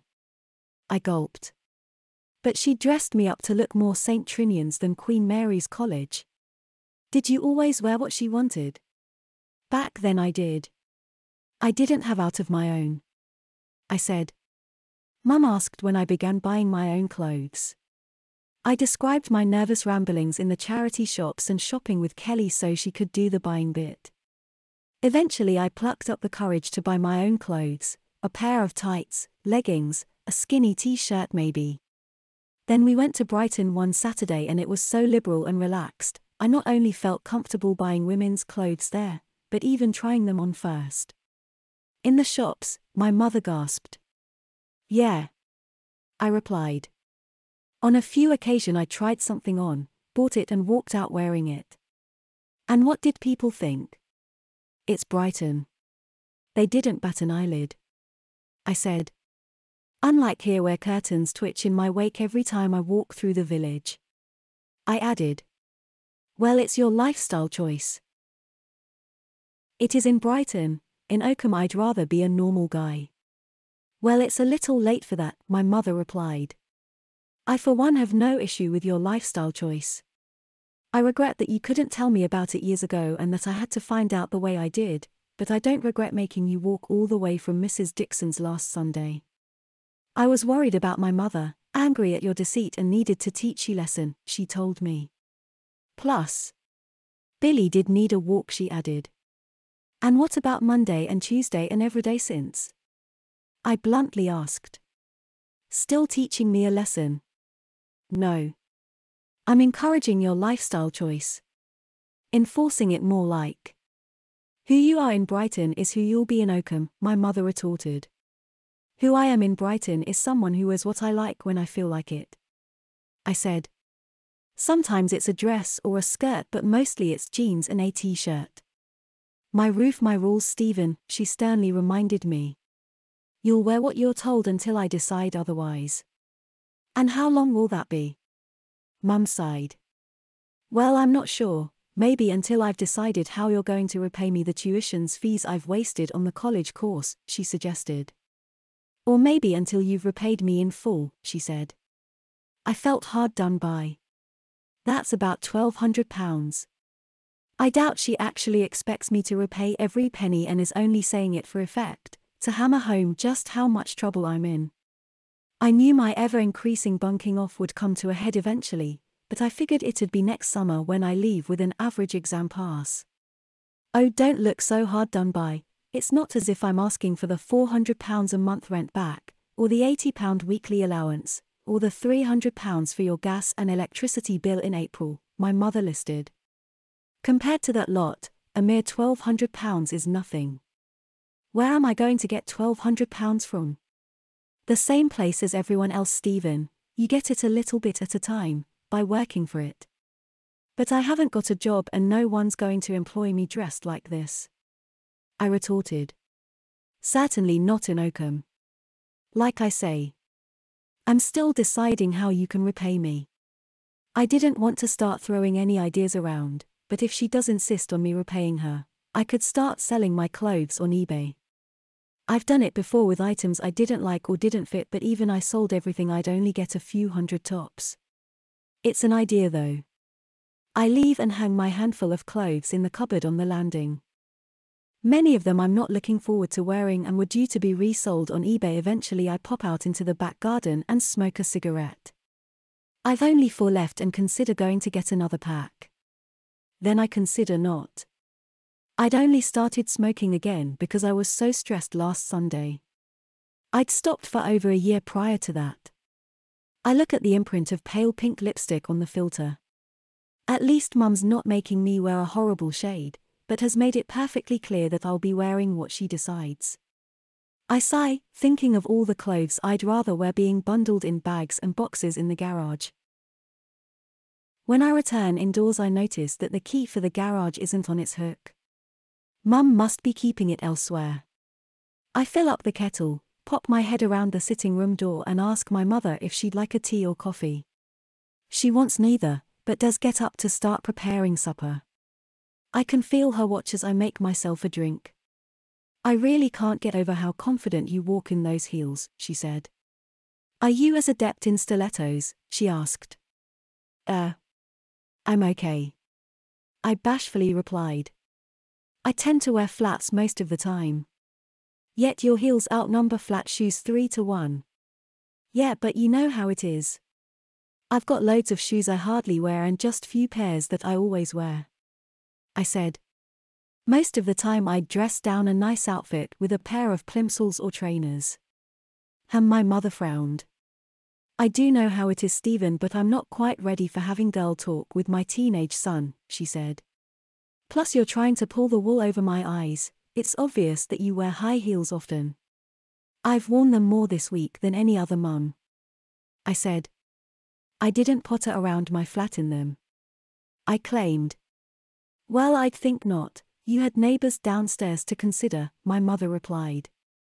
As usual, I tidied up after supper and took Billy for his evening walk, up the lane to the copse where he could rummage in the undergrowth. I perched on my stump and turned on my phone. There's still no word from Kelly. I quickly tap out another text. Kelly, it's been a week and you still haven't replied. You know what I need. Another week will be 6 weeks since the last time. Please get in touch, then I won't need to pester you again. Stevie. I put an habitual X at the end, but delete it before sending. My battery is down to 20%, so I power down my phone and put it back in my handbag. I remove my cigarettes and light one, but it doesn't stop me worrying about Kelly's lack of contact or how long my mother's going to keep this charade up for. When I return home, my mother's watching X Factor. Billy settles himself back into his bed and I timidly enter the lounge. I don't bother telling her that Kelly's still not been in touch. She'd only say good or press me why it's so important I speak to her. We watch TV in relative silence. Mum sips at a glass of white wine but doesn't offer me one. After 20 minutes or so, my mother takes the empty glass to the kitchen. I shyly follow and politely ask if I'm allowed one.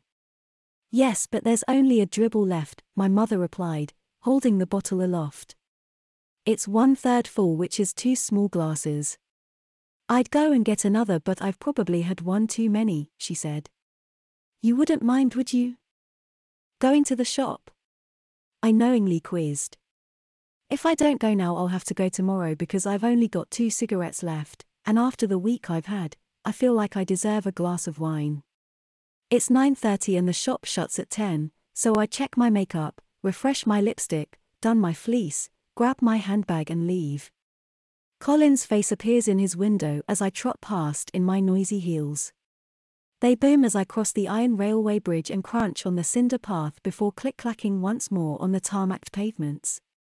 It's nice to be wearing something decent for a change, and with the twilight looming, most curtains are closed so I don't feel like I'm being watched from all directions. A small gang of youths are assembled around the village bus stop.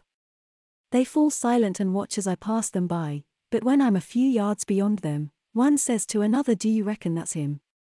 I guess after a week, the news of the tranny in the village has filtered down from the gossiping housewives to their kids. The shopkeeper looks me up and down as I enter. I smile though pursed nervous lips.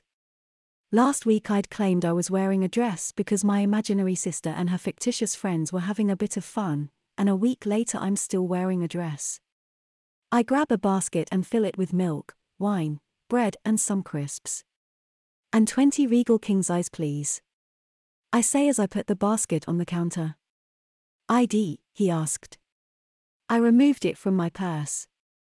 You know, normally that wouldn't be accepted, he said. A young woman with some guy's ID. Yeah, well, I'm not a young woman, am I? I dryly said. But it's certainly my ID. Yes, I know, you're the talk of the village, he told me. Tell me about it. I frowned. That's £18.72 please. I waved my debit card over the machine until it beeped approvingly. He bagged my items and handed it to me. Thanks, I said. See you again, he said as I left. The kids were still loitering at the bus stop and once again, all eyes were on me. Are you a bloke? One of the girls asked. Yeah, are you? I retorted. One of her friends sniggered, until she elbowed him in the ribs. Are you a faggot? She asked. No, are you? I replied just as dryly.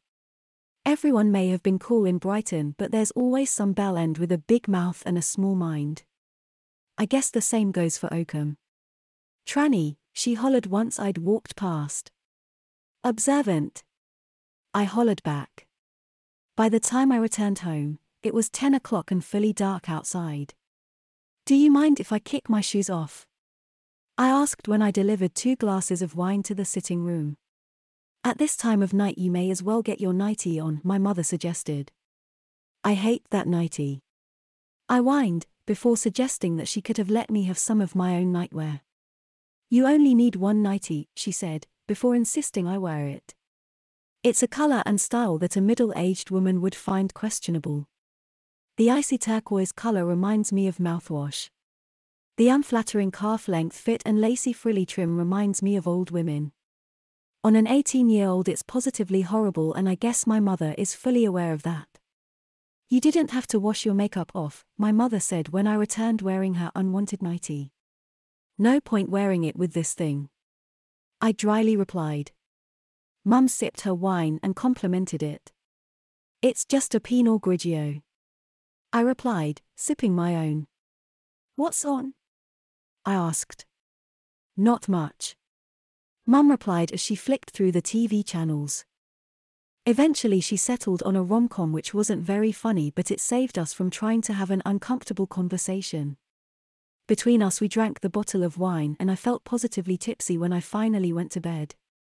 In the morning, I felt a little groggy, but I was a long way from feeling hungover. My mother on the other hand was suffering from a headache and demanded Alka-Seltzer with her morning coffee. I'm going to get dressed, I said, leaving my mother clutching her skull. Just a minute, she groaned before getting up and following me. I stood aside and let her lead the way to my room. She told me to get my tea dress from the cupboard on the landing and began opening my drawers. Most remain empty, but 2 contain my underwear and hosiery. I'm not wearing a bra, Mum, I said as she removed a plain white one. Yes you are, she replied. Call it a crop top if it makes you feel better, she said as she put a pair of white control knickers on top of the bra, followed by a white suspender belt. The bra is a AAA cup and therefore virtually flat. Each item is very plain with minimal decorative trim and broad 3/4 straps on both the bra and garters. I love wearing really nice lingerie, but sometimes, when I'm imagining a scenario such as working as a cleaner, I like to wear plain, almost brutal undergarments, and it's mostly those that fill my drawer. Mum chooses a pair of honey-colored stockings and tells me to wear my black Mary Janes, before giving me some privacy. Having worn nothing but beige knickers all week, wearing some white ones does make a pleasant change. But they're still proper control knickers with a high waist and low leg and aren't exactly comfortable. Neither is the garter belt. It is unforgiving around the waist, and clipping my stockings to the straps at the back is an unnecessary faff. I also hate the way the 2 straps at the front go loose when seated. I'd rather wear tights, but there's something about stockings. Like a bra, you never forget you're wearing them.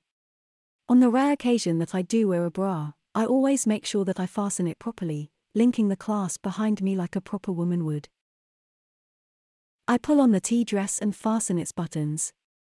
After watching one of those back-in-time TV shows, I fancied a bit of wartime chic and bought it off eBay for $5.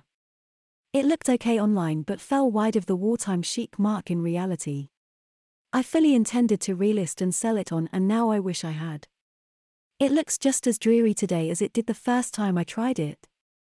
I apply a light dusting of makeup and wear a nutty brown lipstick, before fastening my feet into the black Mary Jane style shoes with a significant 3.5-inch heel.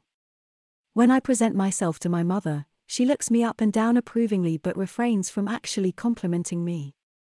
"So where did you buy that from?" she asked. "eBay," I replied. I meant to resell it, but I frowned. "Well, it's good job you didn't. I wish I had." I sighed. "How's your hangover?" "It's not a hangover, it's a headache," she insisted. "Can't you do something better with your hair?" she asked, suggesting a slide or Alice band rather than a simple high ponytail. She told me to fetch my vanity case, which is home to all my hair accessories, bobbles, bands, slides, scrunches and clips in all colors, shapes and sizes. Some of them are embarrassingly cute, such as the big felt ice cream cone and cupcake. Mum describes them as something Grayson Perry might wear with one of his prissy Sissy dresses. She dips her hand into my case and removes a narrow white Alice band with a satin bow attached. "I imagine you wore this with your school uniform," she said. I gulped. "Or these maybe," she said, finding a pair of white bow clips. I said nothing, but I guess my shamed expression spoke volumes. My mother quizzed me as to why an 18-year-old boy would even want a girl's high school uniform. "I told you," I humbly mumbled. "I liked pretending sometimes." "Pretending what, exactly?" she bluntly asked. "That you're a schoolgirl."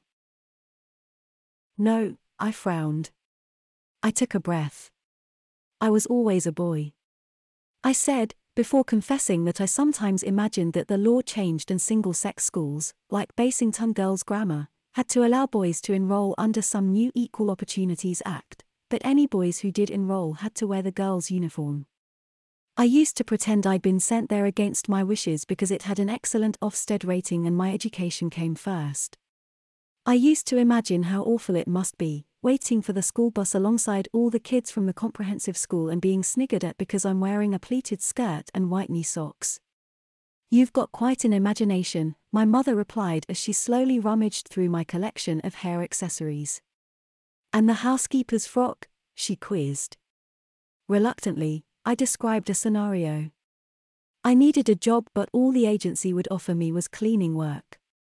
I was placed in an office block which had a very strict uniform policy, and some new equality in the workplace ruling meant they were well within their rights to impose the same workwear regulations on males as they do females: closed-toe, mid-heeled footwear, natural tights or stockings, regulation domestic dress, tabard and name badge.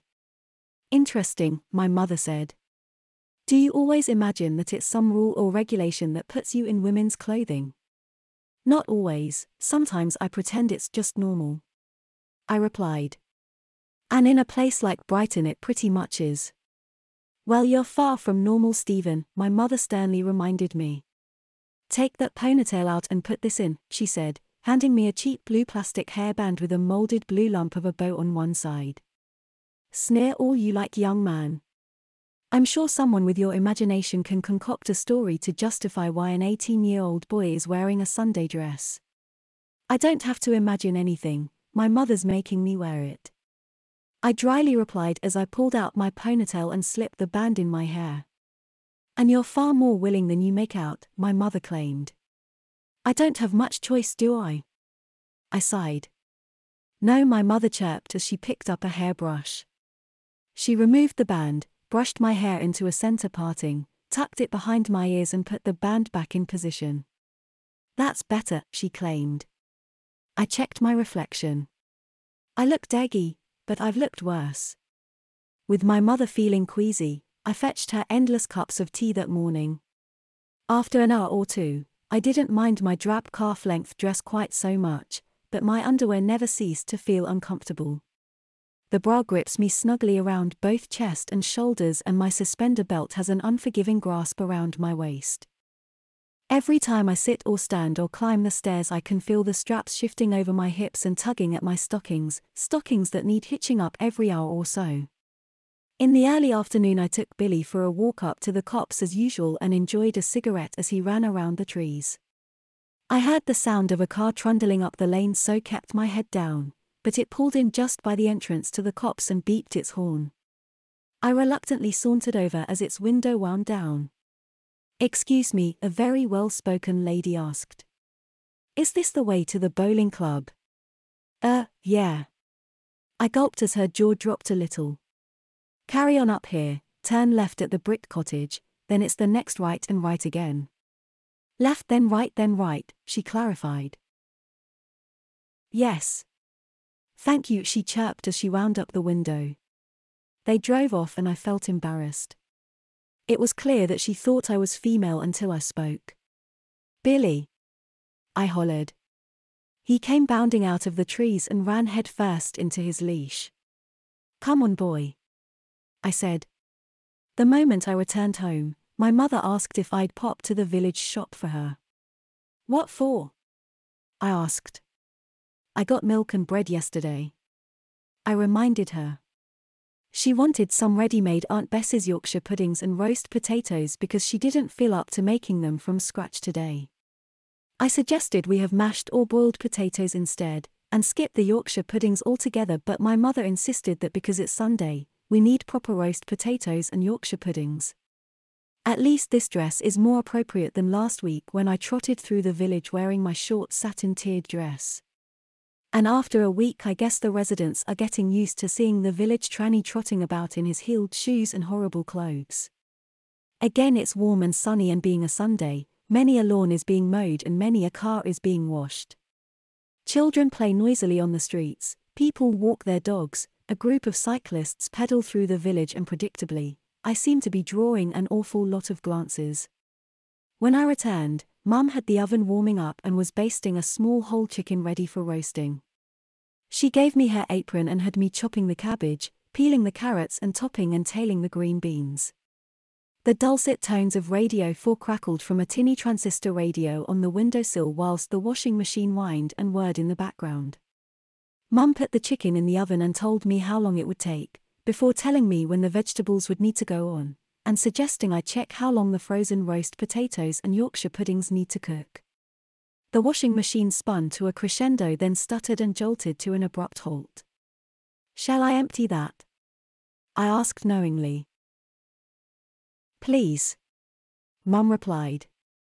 "It's just tea towels and dishcloths, would you mind hanging them on the line?" "Sure," I replied as I crouched on my heels and pulled the damp cloths into the plastic washing basket. I removed the apron, grabbed the peg bag and my handbag and carted the basket across the lawn to the washing line. The summer sun felt warm and strong through my thin blue tea dress as I pegged up the towels and cloths. The breeze kept my skirt flapping around my stockinged calves, pressing the fabric onto my thighs. Each time I crouched to grab the next towel, my suspender straps slid around my hips, then stretched and tugged at my stockings when I stood. My bra's broad straps dug into my shoulders each time I pegged something to the line, and the chest band crept upwards just a little. Once the basket is empty, I grab at my chest band and straighten my bra before opening my handbag and grabbing my cigarettes. I light one and inhale deeply. I enjoy the warm sun on my back as I look up at the trees and exhale. I cast my eyes toward the garage and think of all the clothes I'd rather wear, before turning toward the house where I can see my reflection in the patio doors. The sunshine illuminates me and I realize to my horror that my bright white underwear can quite clearly be seen through my thin blue frock.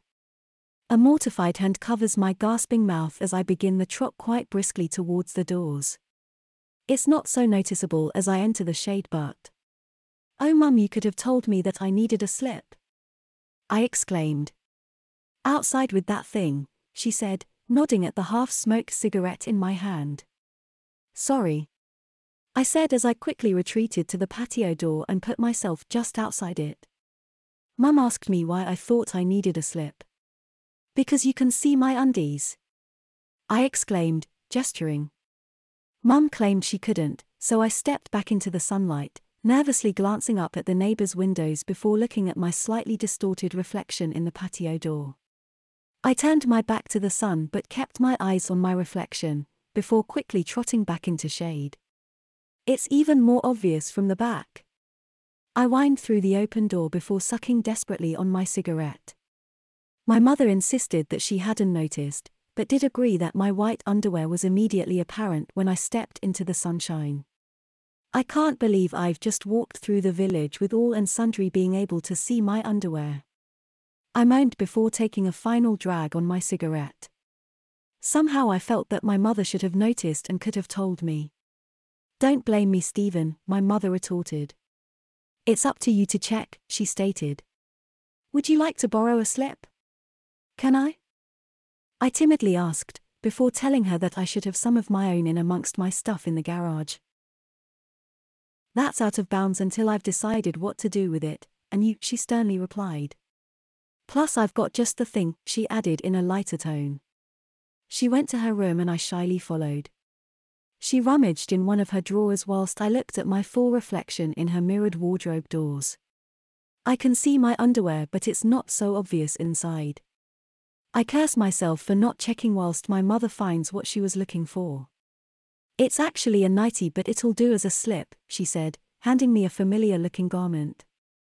It perfectly matches the long nightdress I've been wearing all week, only this is short and sleeveless.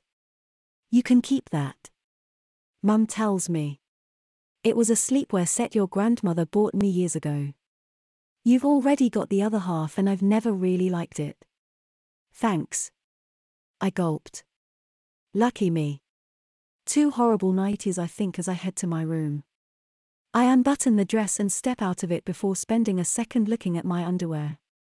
There's no lacy elastic or decorative bows. It's best described as functional but strapped around my flat chest. The bra serves no function whatsoever.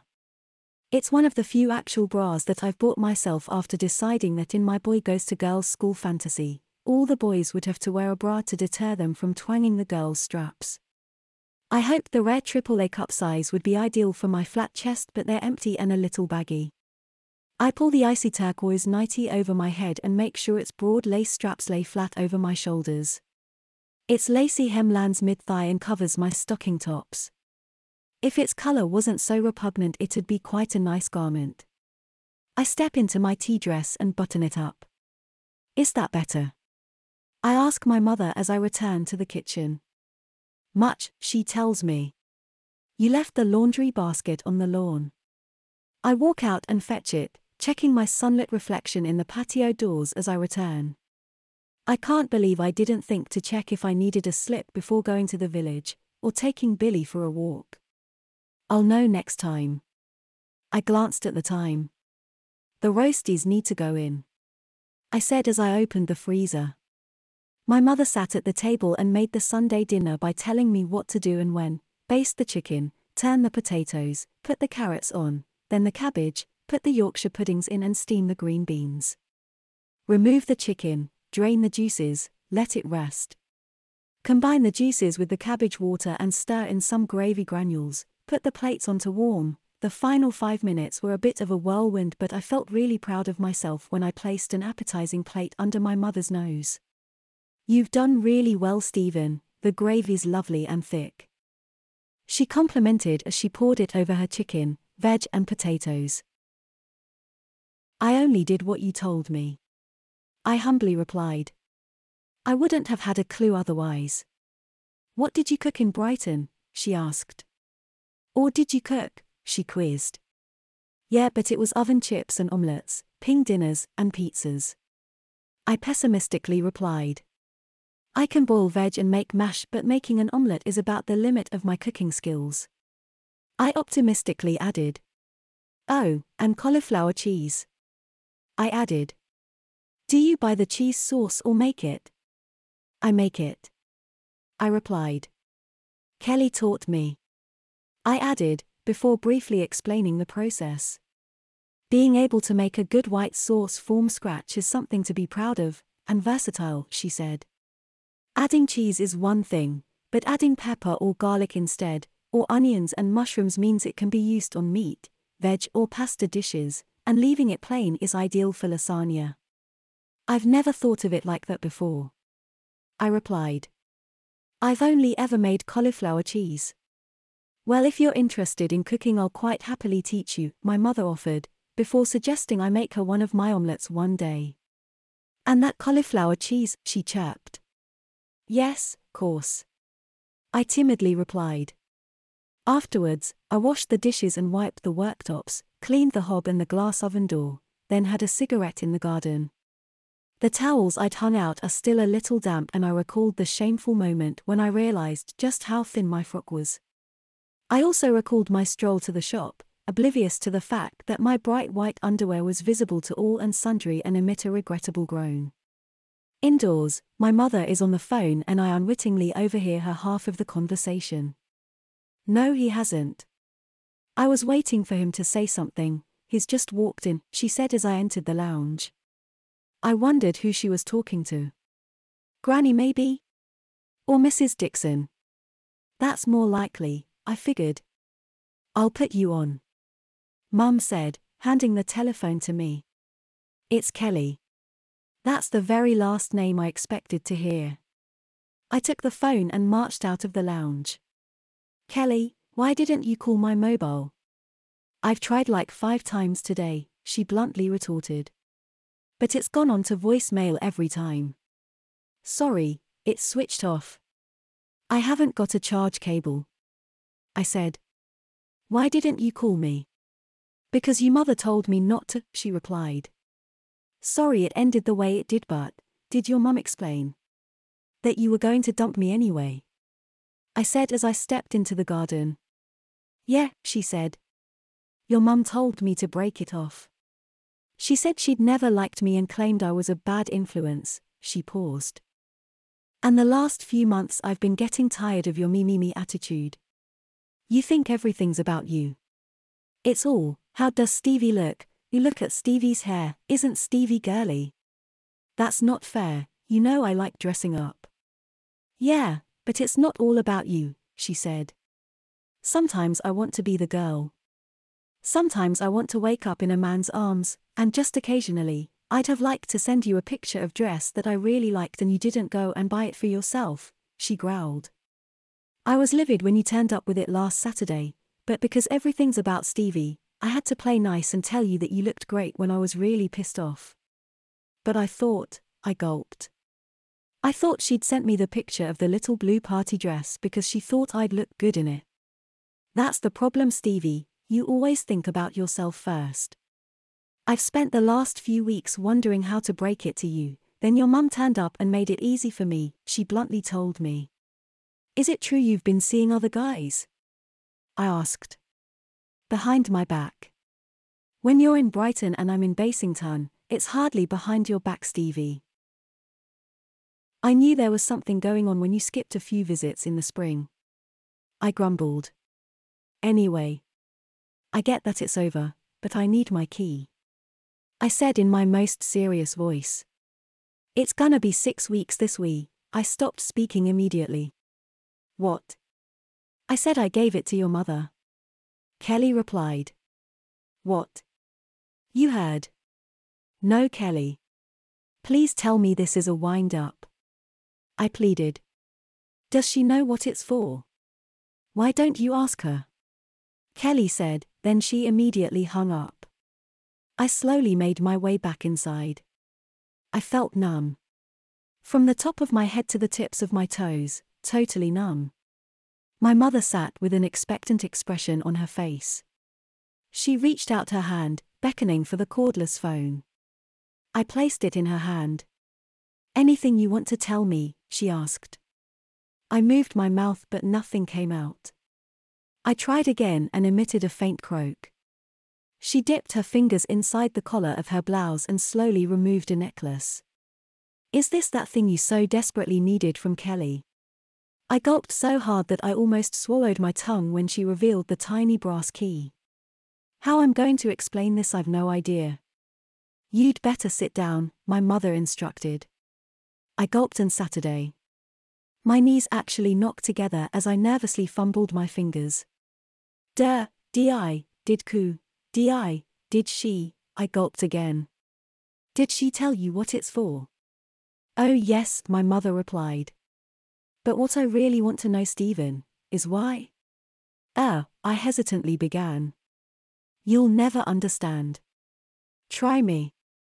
You've known all week and you didn't say anything. I was waiting for you to say something, my mother replied. I was beginning to think you'd removed it, she said, reminding me of the screwdrivers and pliers she'd found in my room. But judging by the look on your face, I can only assume it's still firmly in place. I gulped and nodded, but couldn't actually say it. And how is it? She asked. Any blisters or chafing? I gulped and shook my head. Well, I'll have to check, she said. I won't actually believe this until I see it. Please, Mum. I murmured. Just give me the key. Not until I've had an explanation, she clearly stated as she dropped it back inside her blouse. I fumbled my fingers and tried to think of what to say and how to say it. My mother asked me to pass her handbag, which was on the edge of the coffee table. Thank you, she chirped as she placed it on her lap and opened it. I was busy choosing, then losing my words as she slowly removed a small yet significant booklet. Kelly also gave me this, she said, showing me a copy of the keyholder's handbook. Which I believe you gave to her, along with your key. I gulped and nodded, but could barely raise my eyes to my mother's. Why? She asked. Because she was talking about us breaking up. I said. Before I went to Brighton. I added. She said I'd be surrounded by loads of cute girls and being miles away from her, reckoned I'd cheat on her, so I gave her that to prove I wouldn't. Oh, how very romantic, my mother cooed. And it turned out she was the one cheating on you, she added. I looked at my mother with pitiful eyes, silently pleading for her to just give me the key. I still need to see it, she reiterated. Please, Mum. Please, Stephen, she barked. I don't want to. I need to, she stated. Stand up, and show me. I begged, but Mum wasn't going to budge. If I'm going to get the key, I have to do as she says, so with the heaviest of heart, I stood and clumsily rummaged beneath my frock, pulling my tight white control knickers down onto my thighs, before lifting my skirt and slip to reveal the shiny silver chastity cage that encases my cock. The cage itself isn't the only thing to be ashamed of. There's also the fact that I'm completely hairless down there. In fact, there's barely a strand to be found below my ears. I single teardrops from my eye as she peers at silver cage and hairless crotch from all angles. I see it's got a little plate on the end, that explains why you always sit down to pee, she said. There was me thinking you were just being ladylike. I prayed for that sinkhole again. This time it could swallow me, my mother and the whole house up. But seemingly nothing is going to stop the unending humiliation I'm enduring. On her request, I lift the cage with trembling fingers, then my scrotum so she can have a good look at the steel retaining ring. That's enough. Pull your knickers up, she said before sitting back in her chair. Can I have the key now? I ask after letting my dress drop to my calves. No. Please, Mum, it's not yours. It's mine. I gave it to Kelly. Not you. Mum gave me one of those quick pursed smiles. I've been flicking through this little booklet all week, and it quite clearly states that your keyholder is free to pass on your key to whomever they wish, my mother informed. So if you gave it to Kelly, and Kelly gave it to me, then it is mine. But that's just stuff in a book, it's not to be taken seriously, it's just role play. How long is it since you were released? She asked. And don't lie to me, she warned. 5.5 weeks. I meekly confessed. So you're due for release this weekend? She asked. 6 weeks is a maximum, I understand. I lowered my eyelids and nodded. And how does that work? Kelly unlocks it. I muttered. Then puts it back on when you're done? Mum knowingly asked. I gulped and nodded the slightest of nods, before stating that there's no way it's going back on, not since she dumped me. As your key holder, Stephen, that's for me to decide. But Mum, you can't. Oh, but I can, she replied. Now, for the most part, I don't have a problem with your tendency to cross-dress. I wish you'd been able to talk to me about it rather than going behind my back, she said, adding at my expense. I hung my head. But what I do have a problem with is the thought of you, an 18-year-old boy, dressing up as a schoolgirl and masturbating. I don't. I meekly peeped as I stood before her. Oh, don't give me that. I wasn't born yesterday. I know what goes on, my mother retorted, staring me directly in the eye. It's not like that, Mum. I insisted. I find the clothes comforting rather than exciting. I claimed. They make me feel like me. Good for you, she replied. However, I very much doubt that you're telling me the whole truth, she said. I gulped. The cage stays on, she told me. But Mum, I yelped. It's been 6 weeks. Not quite, she stated. According to the keyholder's handbook, there's plenty of places that provide fitting and respite services, she informed me. I suggest you search the internet for a local one. You've taken my laptop. I reminded her. Your phone's smart enough. There's hardly any battery left. Well, you'll have to walk over to Mrs. Dixon's and ask if you can borrow her charge cable again, my mother stated before turning on her heel and leaving me alone. I sighed the heaviest of sighs. All this time I've been getting frustrated by Kelly not getting in touch with me, and all the while my mother had my key. What must she think of me? First she catches me dressed in women's clothing, then finds out that I'd put myself in chastity. Why didn't she say anything? I wondered. And on top of everything, why is my mother so keen to keep me chastised? Earlier in the week I had a damn good go of trying to remove the cage with a big pair of pliers, but the quality of the lock proved to be far better than I'd expected. I tried to prise it apart using a couple of screwdrivers, but that didn't work either. I knew I'd bought a good one because it cost me almost £90. In retrospect, I wish I'd bought a cheap plastic one instead. As usual, I took Billy up to the cops at sundown. Only this time I didn't take my phone because there's no point. I can't believe that Kelly just handed my key to my mother. Oh, I almost forgot, the key to his chastity cage. I imagined her saying, just as my mother was leaving her flat last Sunday. "Ooh, and you'll need this," as she handed her the keyholder's handbook. I can't imagine my mother's reaction whatever the circumstances, and I can't believe that she won't give me the key. The handbook is essentially fiction, but the advice about the care and maintenance of a chastity cage is real.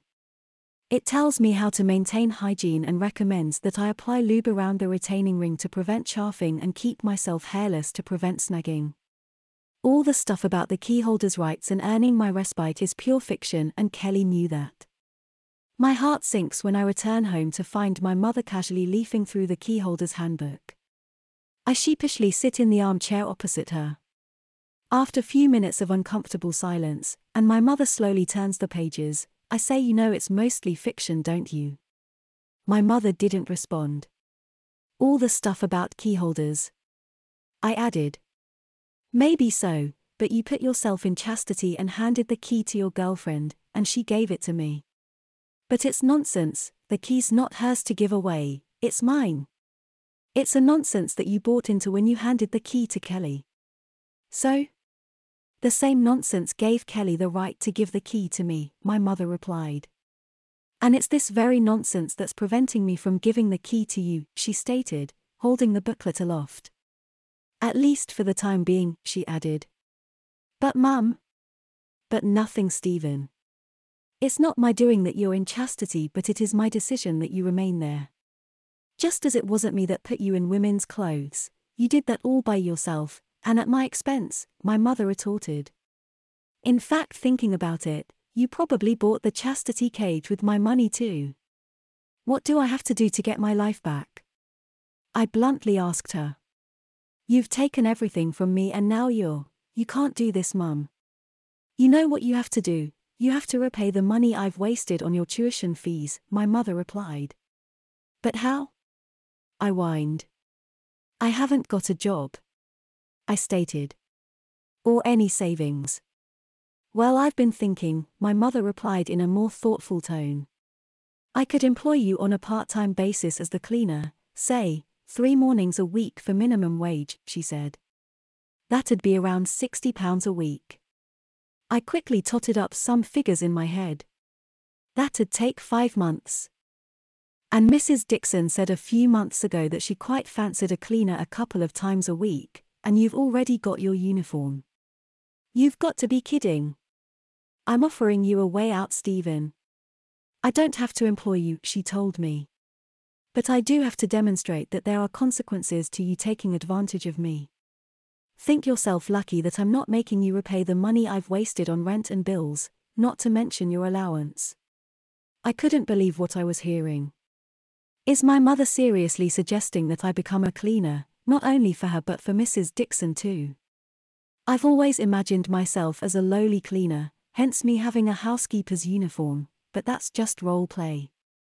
I never imagined that I'd ever be in a situation where such a fantasy could come true, and thinking about it, striding through the village dressed as a cleaner won't be any worse than the outfits I've already been subjected to. Okay, glumly replied. A wry smile swept my mother's face. Are you sure? My mother asked. I thought for a moment, then gulped and nodded. Yes. Well, in that case, my mother said. You'd best iron your uniform ready for the morning.